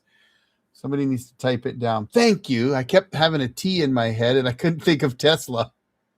I want to say Elon was working on an aluminum ion battery for Tesla. God, I can't believe I couldn't pull that out of my head. Older 12 volt 100 amp hour LiFePO 4. Can I parallel or series a new and mixing old with new? Yeah, you can. So lithium iron phosphate batteries are a little different than lead acid batteries, and because they have such high cycle lives, I think that has part of it too. So I mean, it depends on how old that battery is, but you should be able to. I would have no problem paralleling them, putting them in series, as long as you're not running a LiFePO 4 battery that's so old as a bad BMS or doesn't have a BMS. As long as it's got a BMS, it must have a BMS, and it's not, hasn't had its cycle life depleted so much that you're down to like 80%. I don't think that would be an issue at all. I do know that battery manufacturers say, because they've told me, they have no problem with you paralleling different manufacturers' batteries together. And I know Will Pros has done both. So, and he's more the battery guy. I'm not a battery guy. You know, I mean, I've used lots of batteries over the years and done lots of stuff with batteries, but I'm not a battery pro by any stretch. And Will cuts them apart. So I let him do that. He can cut them apart. Besides, he's got the money to cut them apart. LMR lithium manganese. Yeah, I think I saw something on that one. As in Nikola Tesla. Yeah, I often wonder about some of the stuff Tesla was working on. Odd question. On the 1 is none, 2 is none. What about the inverter? 48 volt, 3000 watt. Any good? I heard the wiring is backwards in size. I've never heard of a WZRELB. Not sure what that is. I have 2 inverters at the cabin. I only run one. I used to run one for a long time, but that's so the, 2 is one, 1 is none is a great policy. But if you're spending $1,500 on an inverter, you're not buying 2 of them unless you got a lot of money. And but I have many times contemplated putting in a second inverter, but I bought an Ames inverter for a reason. So the Ames, I bought that in 2013 when I switched to 24 volts. That inverter is sitting there doing nothing today, but I know that if I were to plug it in, it would work just fine because it was rock solid. The SunGold Power that I have, that I did for review purposes, has performed reasonably well. It's not as good as the Ames, I can tell you that right now. It gets hotter than the Ames does, and it needs to be installed differently. It needs to be flipped 90 degrees and bolted to the wall so that the heat can rise up through the holes in it. The Ames has a better fan than the SGP does, but it still works fine. It'll keep working. But I'm not familiar with that brand. You installed the BMS. Oh, well, I mean, if you installed the BMS and it's working fine and you want to put it in series or parallel with a battery with a good BMS, I don't think there's any issue with that at all, frankly. Have I seen the Tower of Power? No, I don't think I have. It sounds familiar, but then there was I want to say a record, and I mean record, like LP, like vinyl, put out in the 70s called Tower of Power. Todd Fellers, Delfers? Todd Elfers. Hello, my friends. Old man with a bad memory logging into a chat. Hey, I got a bad memory, buddy. I just couldn't think of what Tesla was. Keep the solar content coming, and thank you for your hard work. Absolutely. And if you got questions, I'm happy to answer. Will is tearing Battleborn apart. I've watched several of those videos. I love it. I got to tell you, so you can get me going on Battleborn. Not too much. I've not tested any Battleborns, but people would ask me sometimes about them a few years back, probably. And every time I looked at them, I kept thinking, those are expensive. Like, they're really expensive. And so my gut kept telling me, that's too much money. Like, are these made of gold? Something is wrong here. This is too expensive. I get it. They're American made. But I don't think they're American made now. But I think what happened was the same thing that happened with Big Battery. So Big Battery were American made. When I bought them, they were expensive. Good quality, good company. You can call them up and talk to them. No problem. They're in Texas. down there right near EG4 and Signature Solar, actually. I'd love to get down there one of these days. It's been a while since I've been to Texas. But they can't compete with the Chinese cells anymore. You just can't. You can't do it. You can't make them in America and make any money at it. You're just not going to. And I always kind of had this feeling with Battleborn that they were kind of that company that people fell in love with and maybe didn't need to be that in love with them. Kind of like some of the power stations, right? There are power stations where people love those power stations, and those companies earned that title at one point. But then along came a bunch of competition that made that title not quite as good as it was. And I think that's what's happened to Battleborn. And now Will Pros has been cutting them apart, and literally, figuratively, and literally. And I think it's good, right? I think it's great when guys are willing on YouTube to put their reputation on the line and tear a company like that apart. That company has a choice: fix the problem or go away. And you can't stop somebody like Will Pros. I mean, me, I'm kind of small. You know, if I get 10,000 views on a video that goes out in the first couple days, the video's out, that's really good. I'm happy. It's awesome. Will Pros puts a video out, it's going to get millions of views eventually, and it's going to go out and get 100,000 views right away. That's hard on a company if they're making mistakes. And I guarantee you, Battleborn's going to do one of two things: either go away or fix it. So it's awesome to see that. I love that. And I think that happens. I mean, look at, actually, I mean, I am at least loud enough that when I saw an issue with the Opus Mega 2 Pro and the B2 battery, they fixed it pretty stinking fast. They fixed it over a weekend. So that's awesome. I love to see that. So good for Will Pros. I bet none of you has heard of Sudatech 1100 watt power station. Nope. I bought 2 years ago. Dang thing runs 2 TV monitors, a router, laptop, and a lamp whenever power goes out for 12 hours. 24 volt runs the rest. Well, I've never heard of them. Interesting. I do get I get offers on different companies all the time. There's one that makes e-bikes. I want to say it's Kong, I think is their name.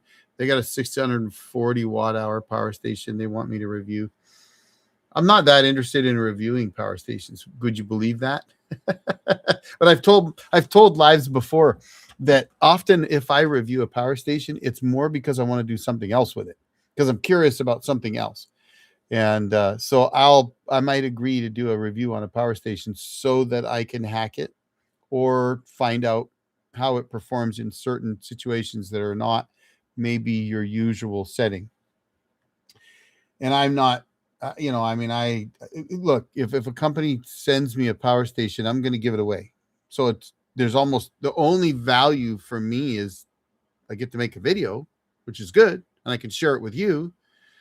But with the amount of effort it takes sometimes to put these videos together, I kind of go, if I've got a good enough cause, I'll do it, and I'll give it to that cause. So I get them all the time, and I've heard of all kinds of weird names, and a lot of times it's another same manufacturer, different name, like Afri and Fozziebot, same manufacturer, exact same manufacturer. Fozziebot's a newer company than Afri. Afri's been around longer. I saw the band Tower of Power who opened for Santana. Oh, my poor ears. Oh, okay, so it wasn't an LP, it was a band, but that might have been the title of the LP too. I bet that was a long time ago. Talking about inverters, just installed a 12,000 XP. So far, really love it, but it's forcing me down the solar rabbit hole much more. It's totally a bad thing. Currently working 2,400 watts. Nice. Installing a new portable Monster 2,000 watt portable adjustable solar array. Nice. I've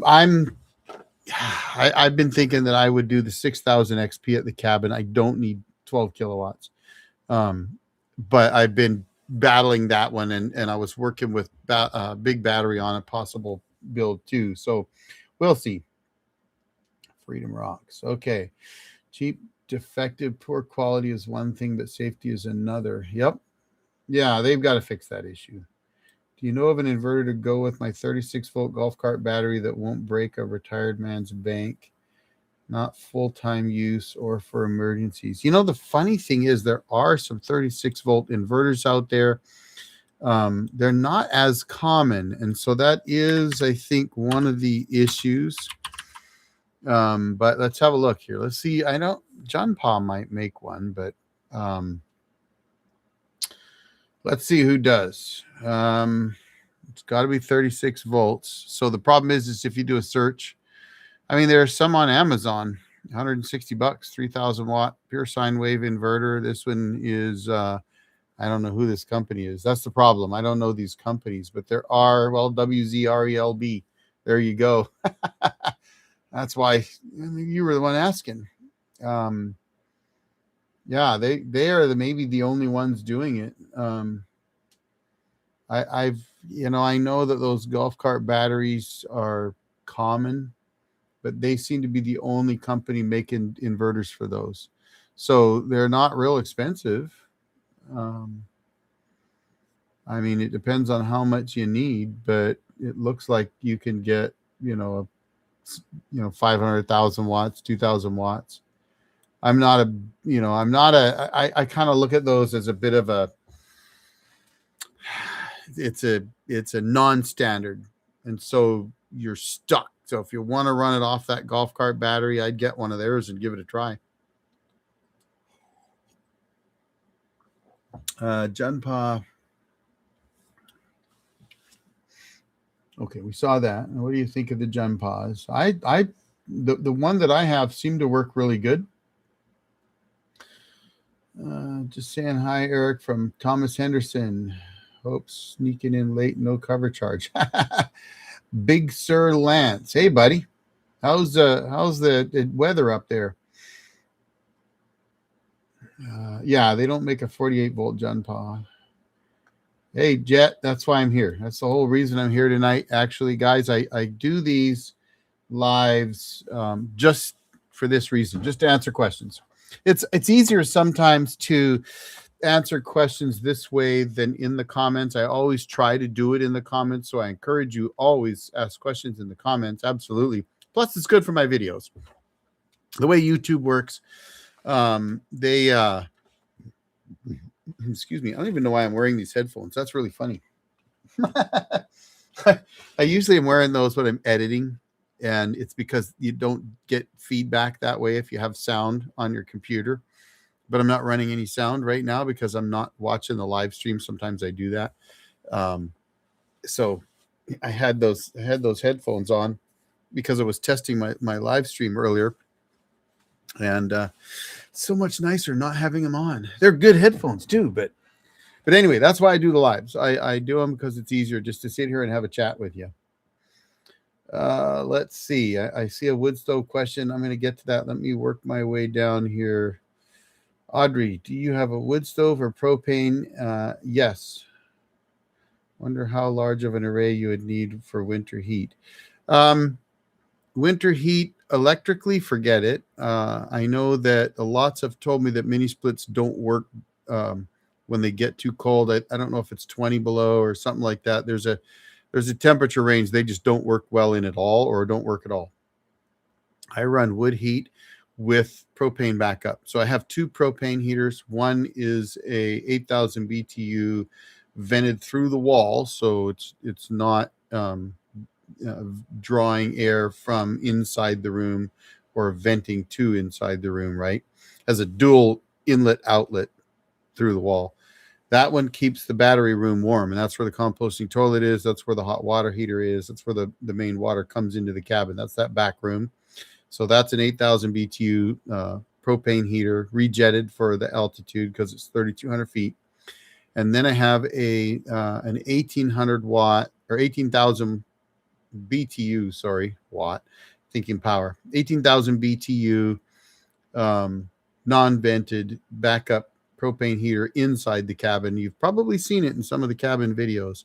It's on the back wall, back where there's like a gun safe back there, past the bathroom. But that's the backup heat that I generally only use that to help get the cabin warmed up when I get there in the wintertime. So a lot of times I show up in the winter it's freezing inside the cabin, and I crank that heater on right away. I always leave the pilot light running, and then fire up the wood stove. And then once the cabin gets warmed up enough, I turn that heater back down to pilot.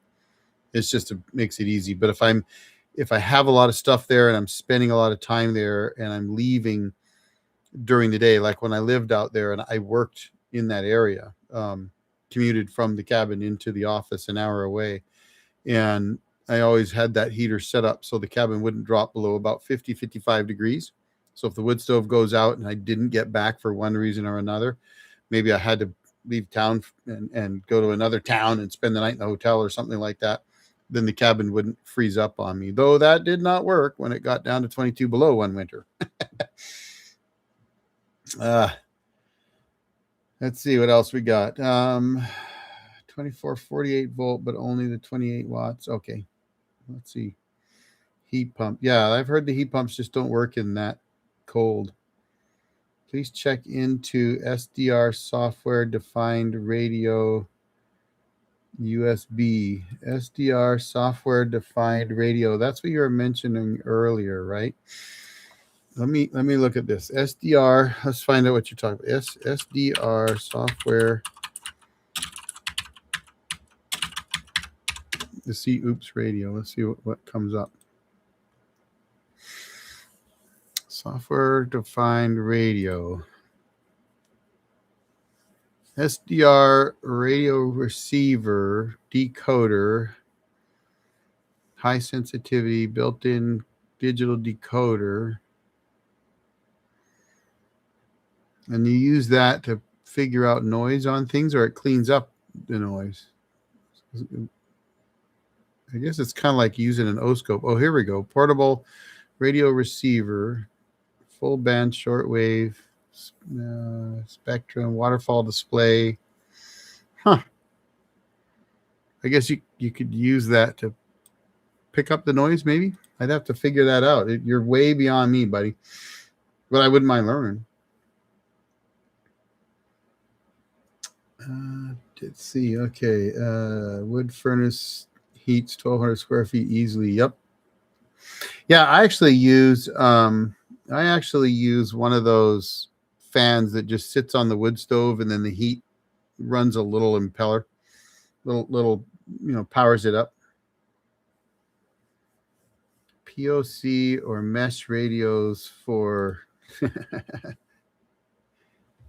end of the world as we know it. Tuikiwa. No, I can't even remember how to say that anymore. I guess it depends on what you're thinking is the crap hits the proverbial fan. I think point of or line of sight radios probably better. I mean, it depends on what you think you're talking. If you're talking just an economic collapse and you're trying to just be away and you want to communicate, anything works. If you're talking EMP, well, then you better have a Faraday cage for your radios anyway, and mesh probably maybe doesn't work. I don't know. I'm not really. I mean, I don't. I've got CBs and GMRSs, and if they don't work, I'm not going to worry about it. I'd rather have my power running and everything else working. And yes, I have EMP shields. Unfortunately, DACA not legal in Washington State. Now that I somewhat have a functioning electrical backup system and living in northern Wisconsin, I really need a solid heat backup. I'd like to just get a fireplace put in, but the insurance. I mean, you could go pellet stove maybe. I'm not a huge fan of pellet stoves, but I wonder if those have a better thing for insurance wise. I don't, my cabin, they won't insure it anyway. So, it's in the middle of the woods. They don't like that. They don't like my railings, whatever. But for a home, I mean, my sister has a wood stove in hers. So I would think it shouldn't be that bad, but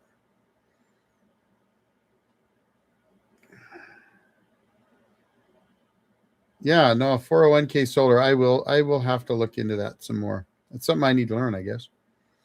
But wood stove, pellet stove, you can run a pellet stove on like a power station. I don't like pellet stoves because you got to have pellets. I can go get wood in the forest. So I'm a wood stove guy. If you can't do that, then your mini split is good, but not when it gets too cold. So now you're back to how do you generate heat? Um, they do make some propane heaters that are supposedly safe now, but I don't know. Two cans and a string. Yeah, right. There you go, buddy. What are the cheapest but best solar panels in my opinion? The cheapest and best solar panels are the ones you can get for the amount that you need, um, as readily available as you can. I have no problem buying from Sig Solar, Sunelec, A1 Solar, any of the bigger companies. I don't care who makes the panels. I'm going to be honest with you. My panels at the cabin aren't even UL rated. I don't care. I put them in, and I put the first 3 non-UL panels in 2010. It's 16 years later, and they're still pumping out the power. And then I put the next 6 panels in 2017, and so we're 9 years later, still pumping out the power, non-UL rated. I buy the cheapest priced panels I can buy so the Hyperion panels I bought, I didn't know how good they were or weren't. I didn't care. What I wanted to know was what are the specs on the panels and what am I going to pay? At $122 a panel for 400-watt bifacial solar panels, that's what I bought. So I have no problem going to Signature Solar, searching. They had panels on recently for, I want to say it was like 18 cents a watt. And if I was seriously looking at buying a pallet of those. Like, oh man, I don't care. If I can get them 25 cents or I saw some at 18 cents a watt. That video I did a week or so ago, 18 cents a watt. And there were other ones like that there. I'd buy those. I don't, it doesn't, I don't even think of it from, well, first of all, good panels, bad panels. Good panels are residential panels. Bad panels are everything else. Unless you have to have foldable panels or portable panels, then yeah, okay. Now you got to look at how well they perform. Zoop W's do pretty good. The Blue Eddies impressed me. I like the OptiSolix, but I like that panel more because of the ease of moving it around and what I can do with it, and it performs well. But I'm a residential panel guy. If you can run residential panels, that's what you need to do, and you buy the cheap ones. That's what I do, and they work fine. CalSuns, yeah, absolutely, nothing wrong with CalSuns. Actually, the ones I'm running, the ones I'm running that are 16 years old, they might be CalSuns. Actually, can't even remember. They're FA 205Es or something like that, but it's been a long time since I even looked at them. Some stoves now burn wood or coal. Well, they used to burn wood and coal, so that's a pretty common thing.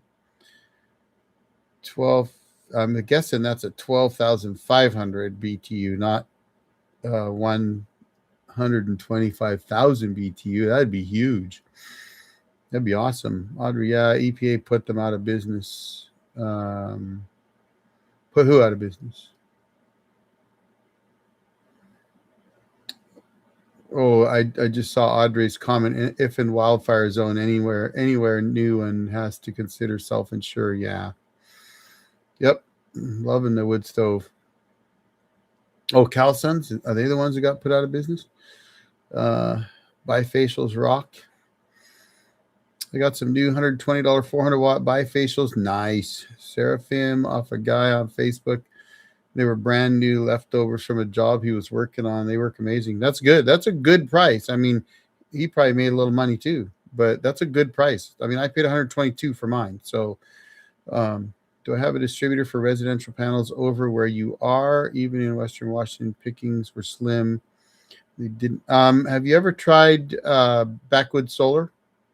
Those guys are really good. They're actually in Idaho, but I just figure if I'm going to get panels, I'm buying 10. I'll get the minimum, ship them over, and if I don't need 10, well, I can use 10. But if I really didn't need 10, I'd sell them to somebody else.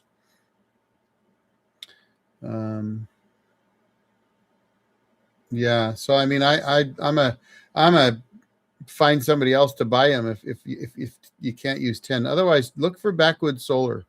Backwoods Solar is a good company, and I'm going to tell you guys, I ended up somehow with 2 accounts there, and I bought a MPPT well pump controller from them sometime many years ago, and I bought some other things from them many years ago. And I was working on a video probably a couple of years ago, two maybe 3 years ago, and I called them up because I couldn't.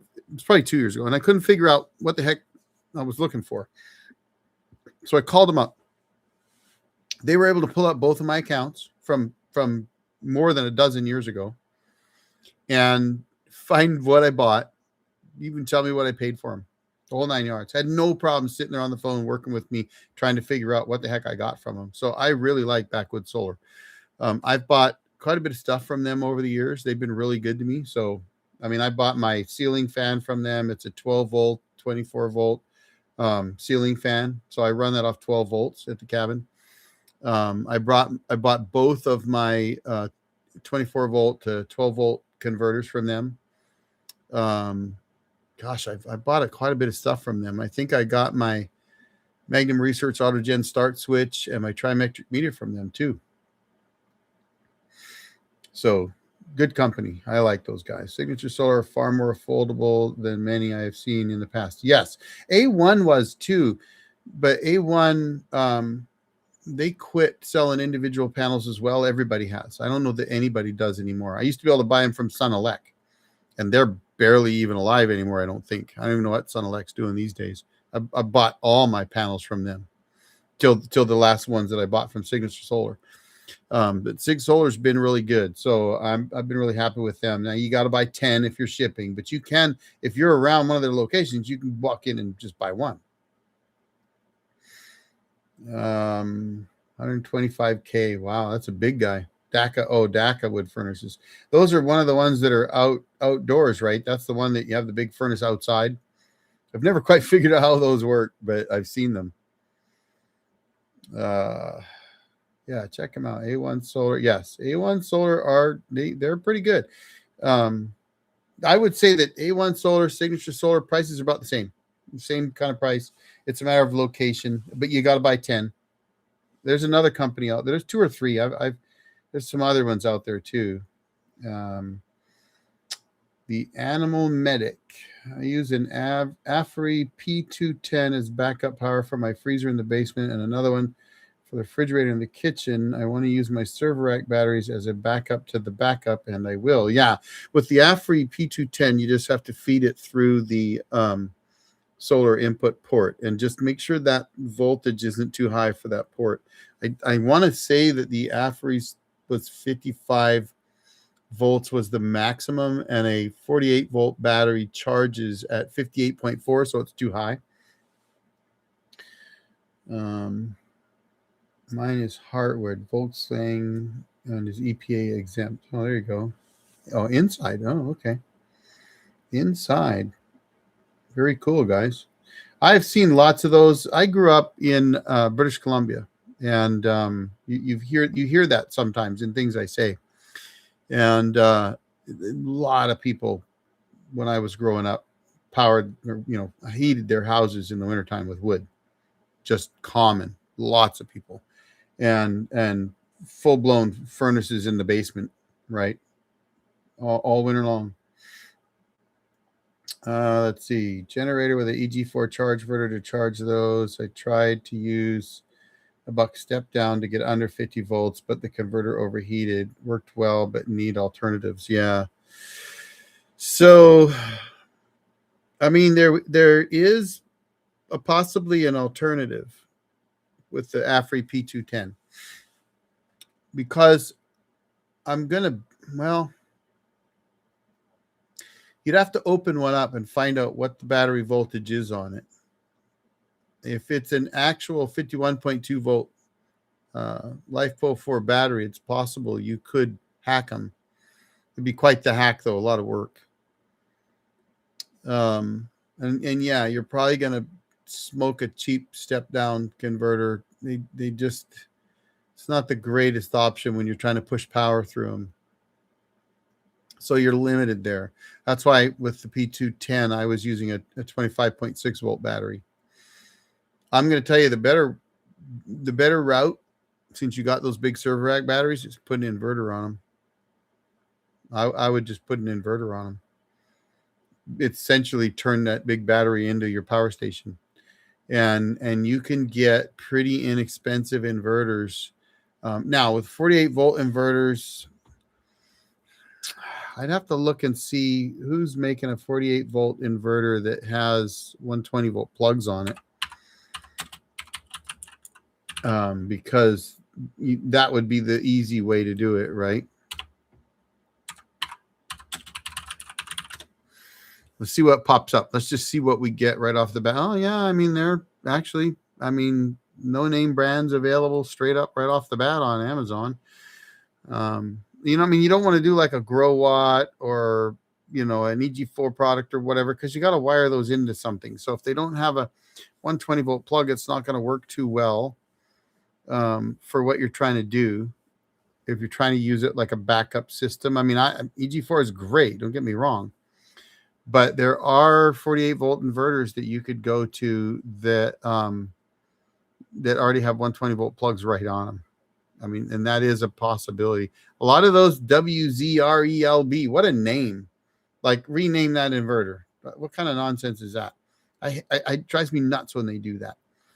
Tons of no-name brands. Victron has one. Not a high output.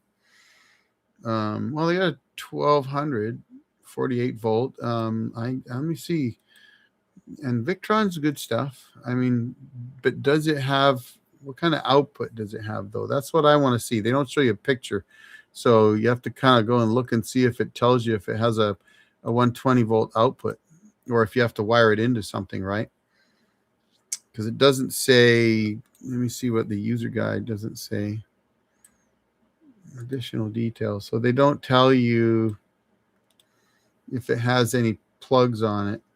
It doesn't look like it does. So a lot of those, although it does say antenna location, it doesn't have an antenna. I'm just looking on Amazon, but that's what I would do. Honestly, I'd put in an inverter. Ron Hawkins, I'm dumb. I don't know how to message with someone's name. What you can do is you can put the @ sign in front of their name, but that's a good question in the chat. I think if you click on, let me try this. Let me see. There's 3 dots to the right of your post. So if I click on that, I can go to channel, pin message. Yeah, it doesn't allow me to do any kind of messaging off of that. So that's kind of different. But you should be able to do an @ sign, which is shift number 2. And then let me see what happens if I do, yep. And you start typing Ron H. And look at that. So just do the @ sign and then start typing the name of the person you want to respond to. And it'll pop their name up. Freedom, you live in Kelowna. Oh, you have friends in Kelowna. Yep. High Desert Life. Yep. You're West Tennessee. Kelowna, I was up there. I lived there actually for a few years. I did the 1st grade there, part of the 2nd grade. Part of the 1st grade, 2nd grade, and part of the 3rd grade in Kelowna, and was up there again a couple of years ago at the Knox Mountain Hill Climb. Awesome hill climb. Love Kelowna. In fact, I've got a video which is like a memorial video for my dad on the channel that shows the Knox Mountain Hill Climb. It was awesome. I love that hill climb. Pioneer split AC 9000 BTU only uses 400 watts running. That's awesome. Well, that's why you want that inverter. Yeah. If Junpaw has a 48 volt, that would work. I didn't think of checking to see You mentioned that earlier, so that'd be a way to go. Oh, trick for that channel. It could be. I haven't seen. Let's see. Victron 24. That's a 24 though.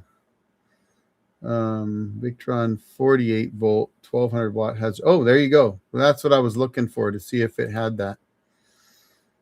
Yep. Good deal. Ron, you figured it out. There you go. It worked. Pops up the name like that. All right. Well, we're doing good. An hour and a half in. What kind of questions we got, guys? I still got a little bit of Coke with a very little bit of Pendleton in it here to finish off.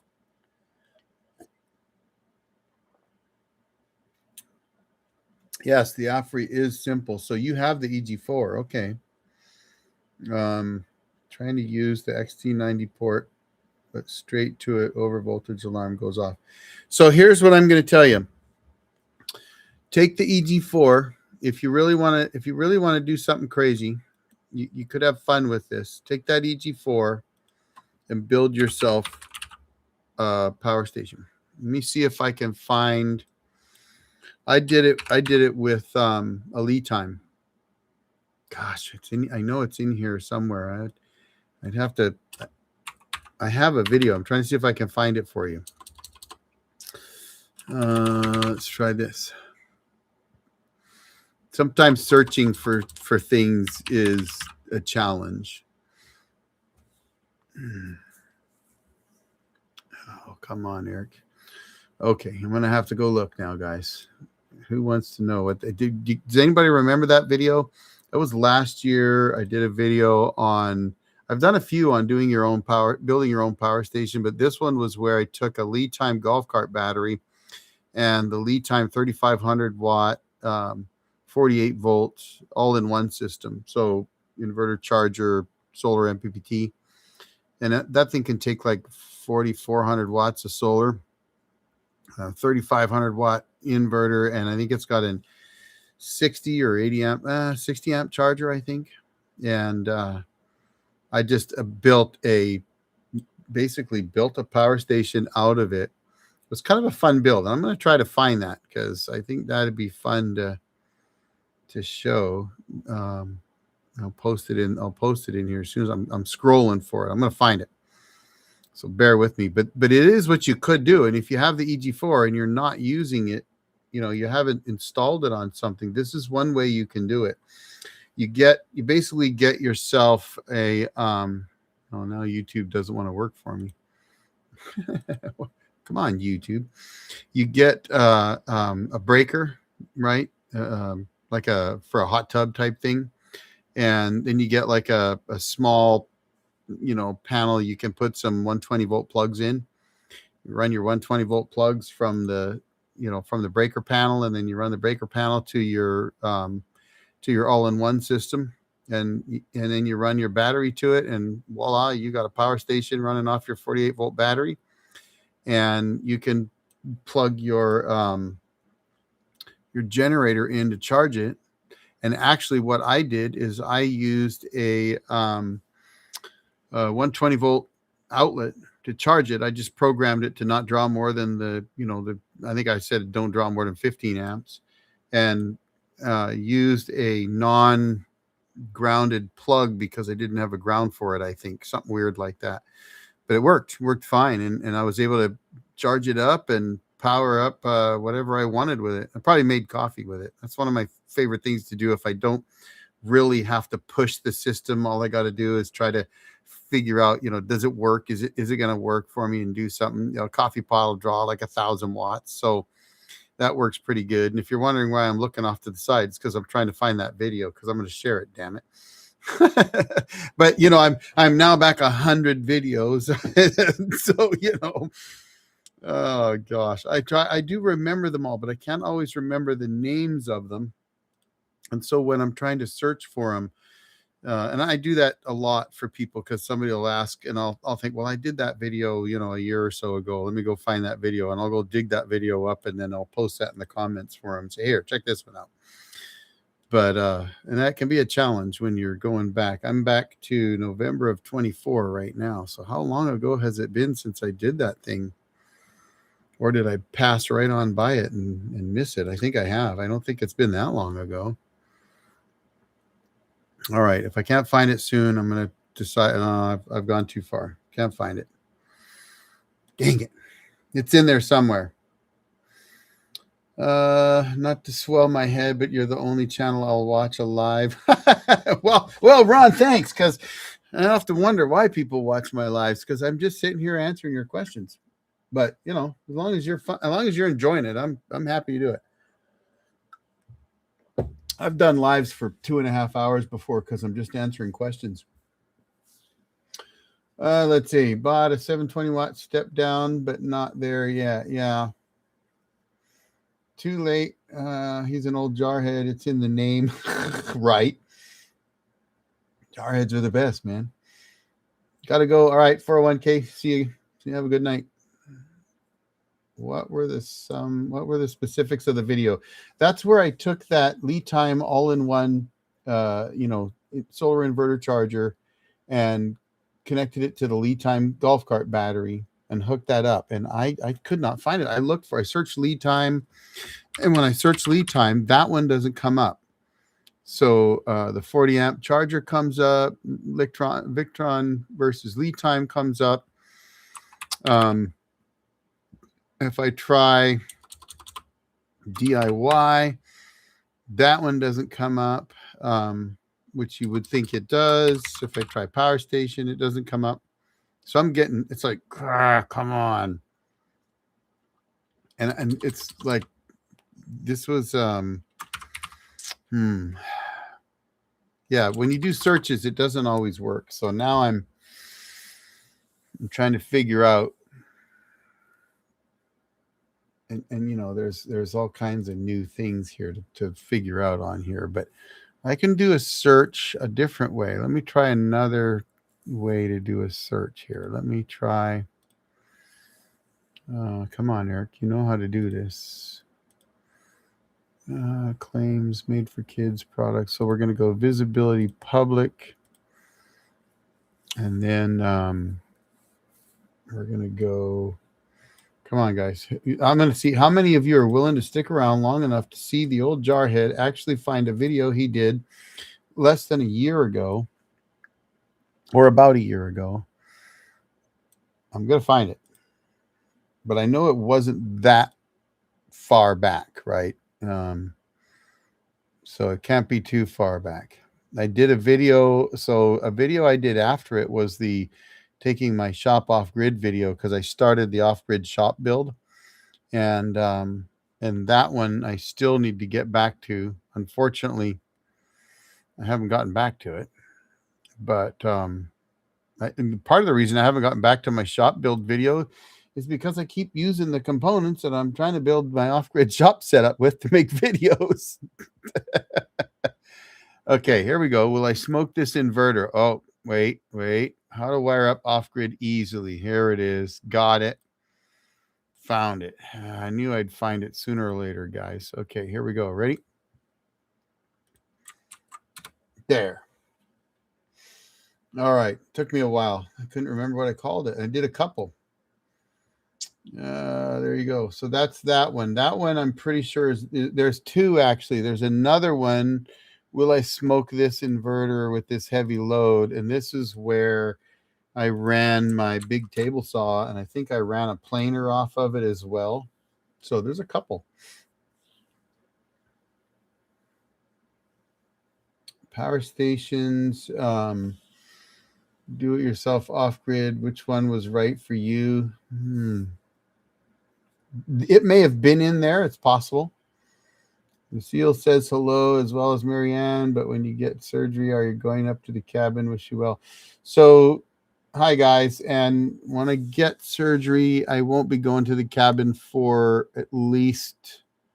probably at least 3 months, maybe 4 or 5.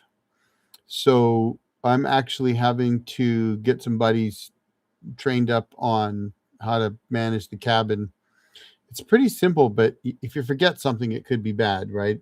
You got to make sure, like the generator. I have a knife switch on the generator. Battery has to be disconnected when you leave, or unless you leave the inverter on, which you don't do when you leave unless you know you're coming back fairly soon, right?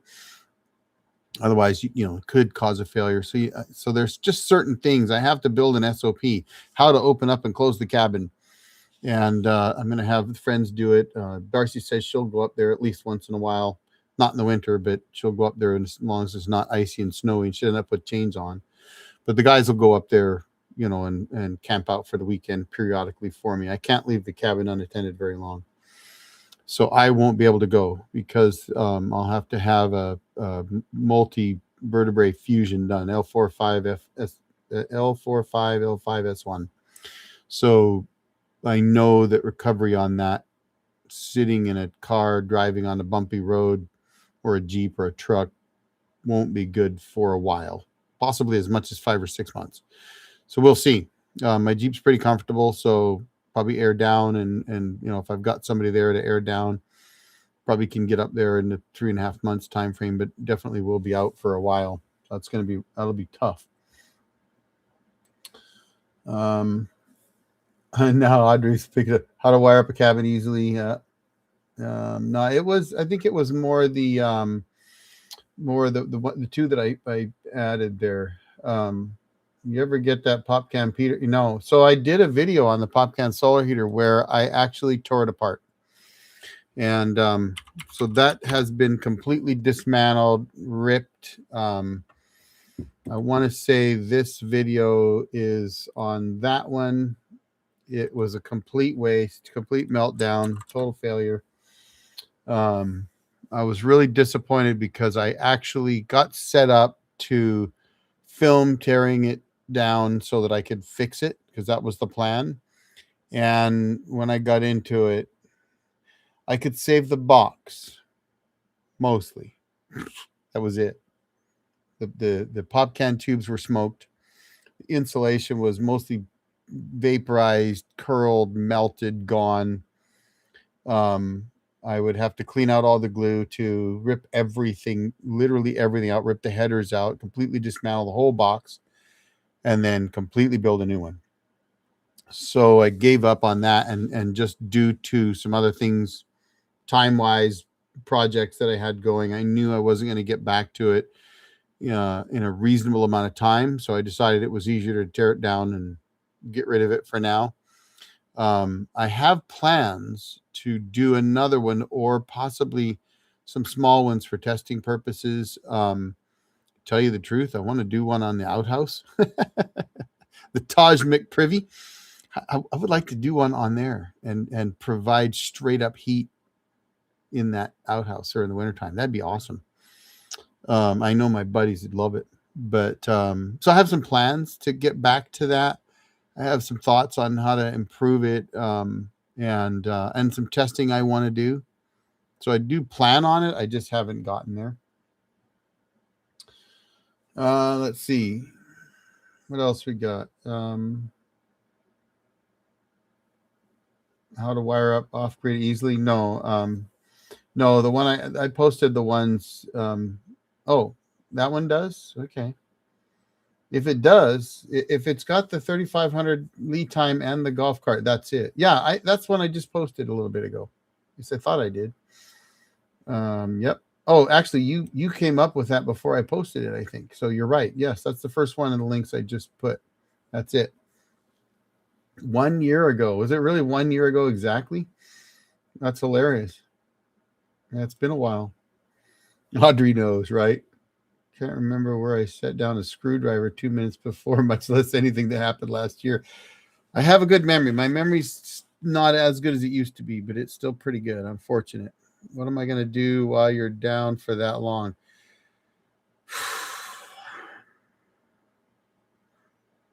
That's a good question.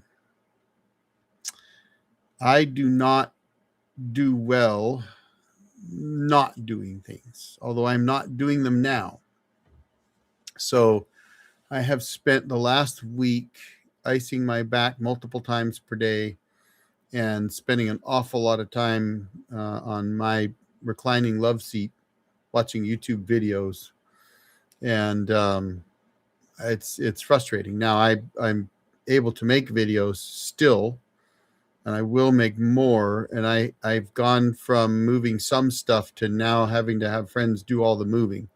So right now, in fact, my wife had to move the Bluetti Elite 300 into the RV for us. So I can't pick them up. I can't move them at all.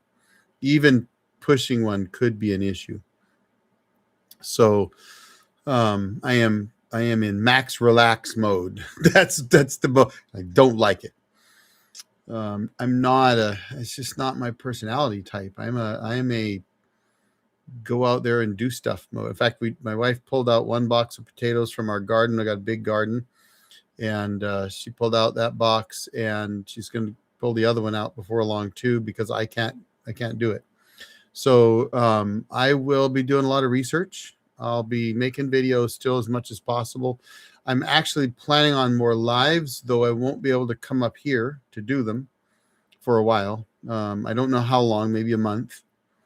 And so during that period of time, I'm hoping to get some videos cut ahead of time and then do some lives on my laptop, probably. I do have a laptop that works pretty well. I don't like laptops that much, but I thought I can do some lives downstairs. So my office, where my ancient machine is, it's upstairs in a guest area that we have. They call it a bonus room. That's where my office is. So, and I don't know, did you guys see the post about my power supply? Let me see if I can show you this. You're going to love this. If you're an old computer guy, you'll love this. Here we go. Ready? Let's see. So right there, that is the new 1,000-watt power supply I had to put in. Look at those cool cables. That is the monster right there. That is a monster tower. So way back, let me fix this here. Let me see.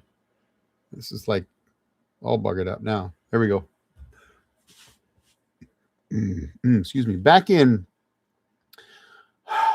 2001, I think. Could have been 2000. It's been a while. I built an AMD K7. I think it was 650 megahertz PC, ATX tower, full tower, big tower, and was big into overclocking and building systems. And I used to do web pages and all kinds of stuff, just into computers. I've worked on computers a long time. So I got that big tower case. It was an expensive case 26 years ago.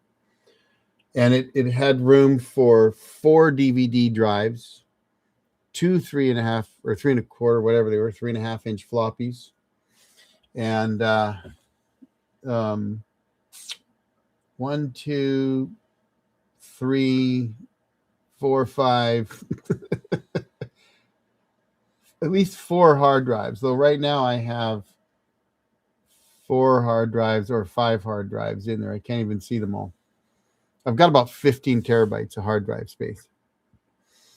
So I haven't used the DVD, CD drives, DVD writers. I haven't used those in years. The floppy drives are long gone, but it literally is the same case that I had 25, 26 years ago. And whenever a power supply quits, I replace it. Whenever the motherboard is getting too old and can't handle what I do to it, I just get a new motherboard, new processor, and stick it in and keep going. When I run out of hard drive space, I just buy another hard drive and slap it in there. and I used to, when my dad was alive, he would get hand-me-downs from me. I'd send him motherboards and say, hey, this will work better than the one you got, Dad. Here, take this one. And he'd stick them in himself too, or he'd pay someone to do it sometimes. But I'd send him memory. I'd just get a bag of memory. Here, there's a bunch of memory, Dad. See if you can make some of that work for you. But this one actually needs more memory now. I'm running 32 gigs of memory still, RAM, and I've been running 32 gigs for. It's been a while. I think I did the last upgrade on this machine 4 years ago. Yeah, I think it was 4 years ago, and it's been a good machine. It's what I do all my editing on. It's everything I do now. But so yeah, I know it's going to be tough, but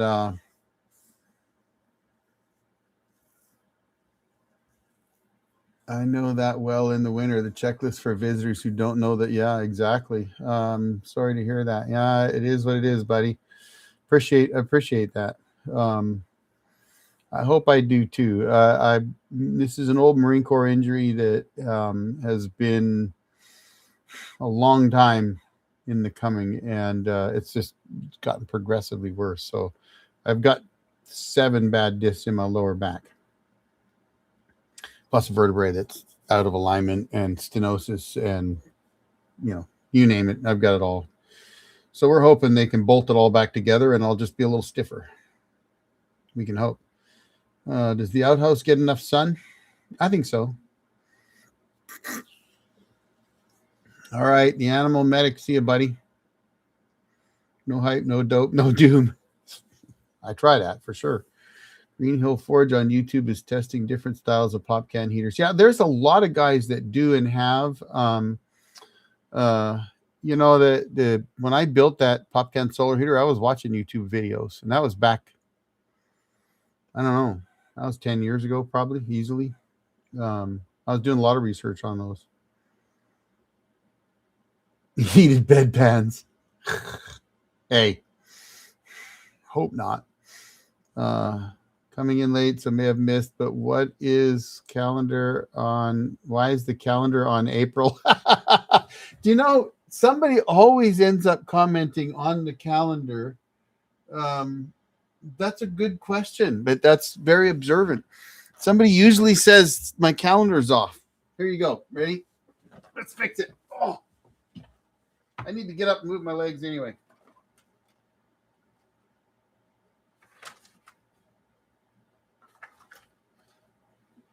Not August yet.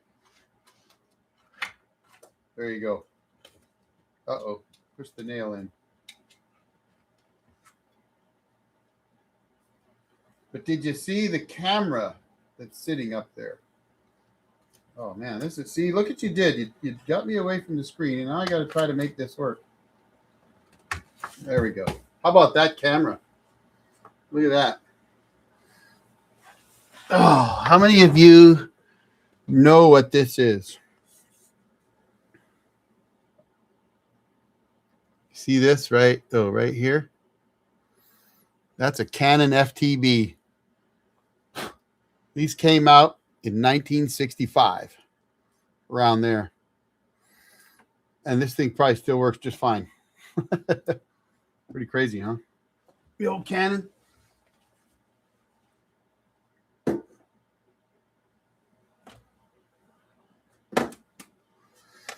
Well, I think, guys, I should probably call it a night and go down and hang out with my wife. But Lucille says make a food channel. I kind of used to do some making bread. 1,000, yeah, you 750-watt power supply. It's 1,000 watts. When you've got as many drives as I do, it helps. I think I burned up the last one with all my drives. DDR4, honestly, I don't even know what I'm running right now. I'd have to look it up. Oh, Windows 98 Lite. That was more stable back in the days. Yeah, 166 overclock. We're talking the same language. Runs on coffee. Home backup is changing like PCs did. Yes, absolutely. Wait a month or two and everything's bigger and better. Yep, true that. Korean War Marine vet. Hey, Semper Fi to your dad. Very cool.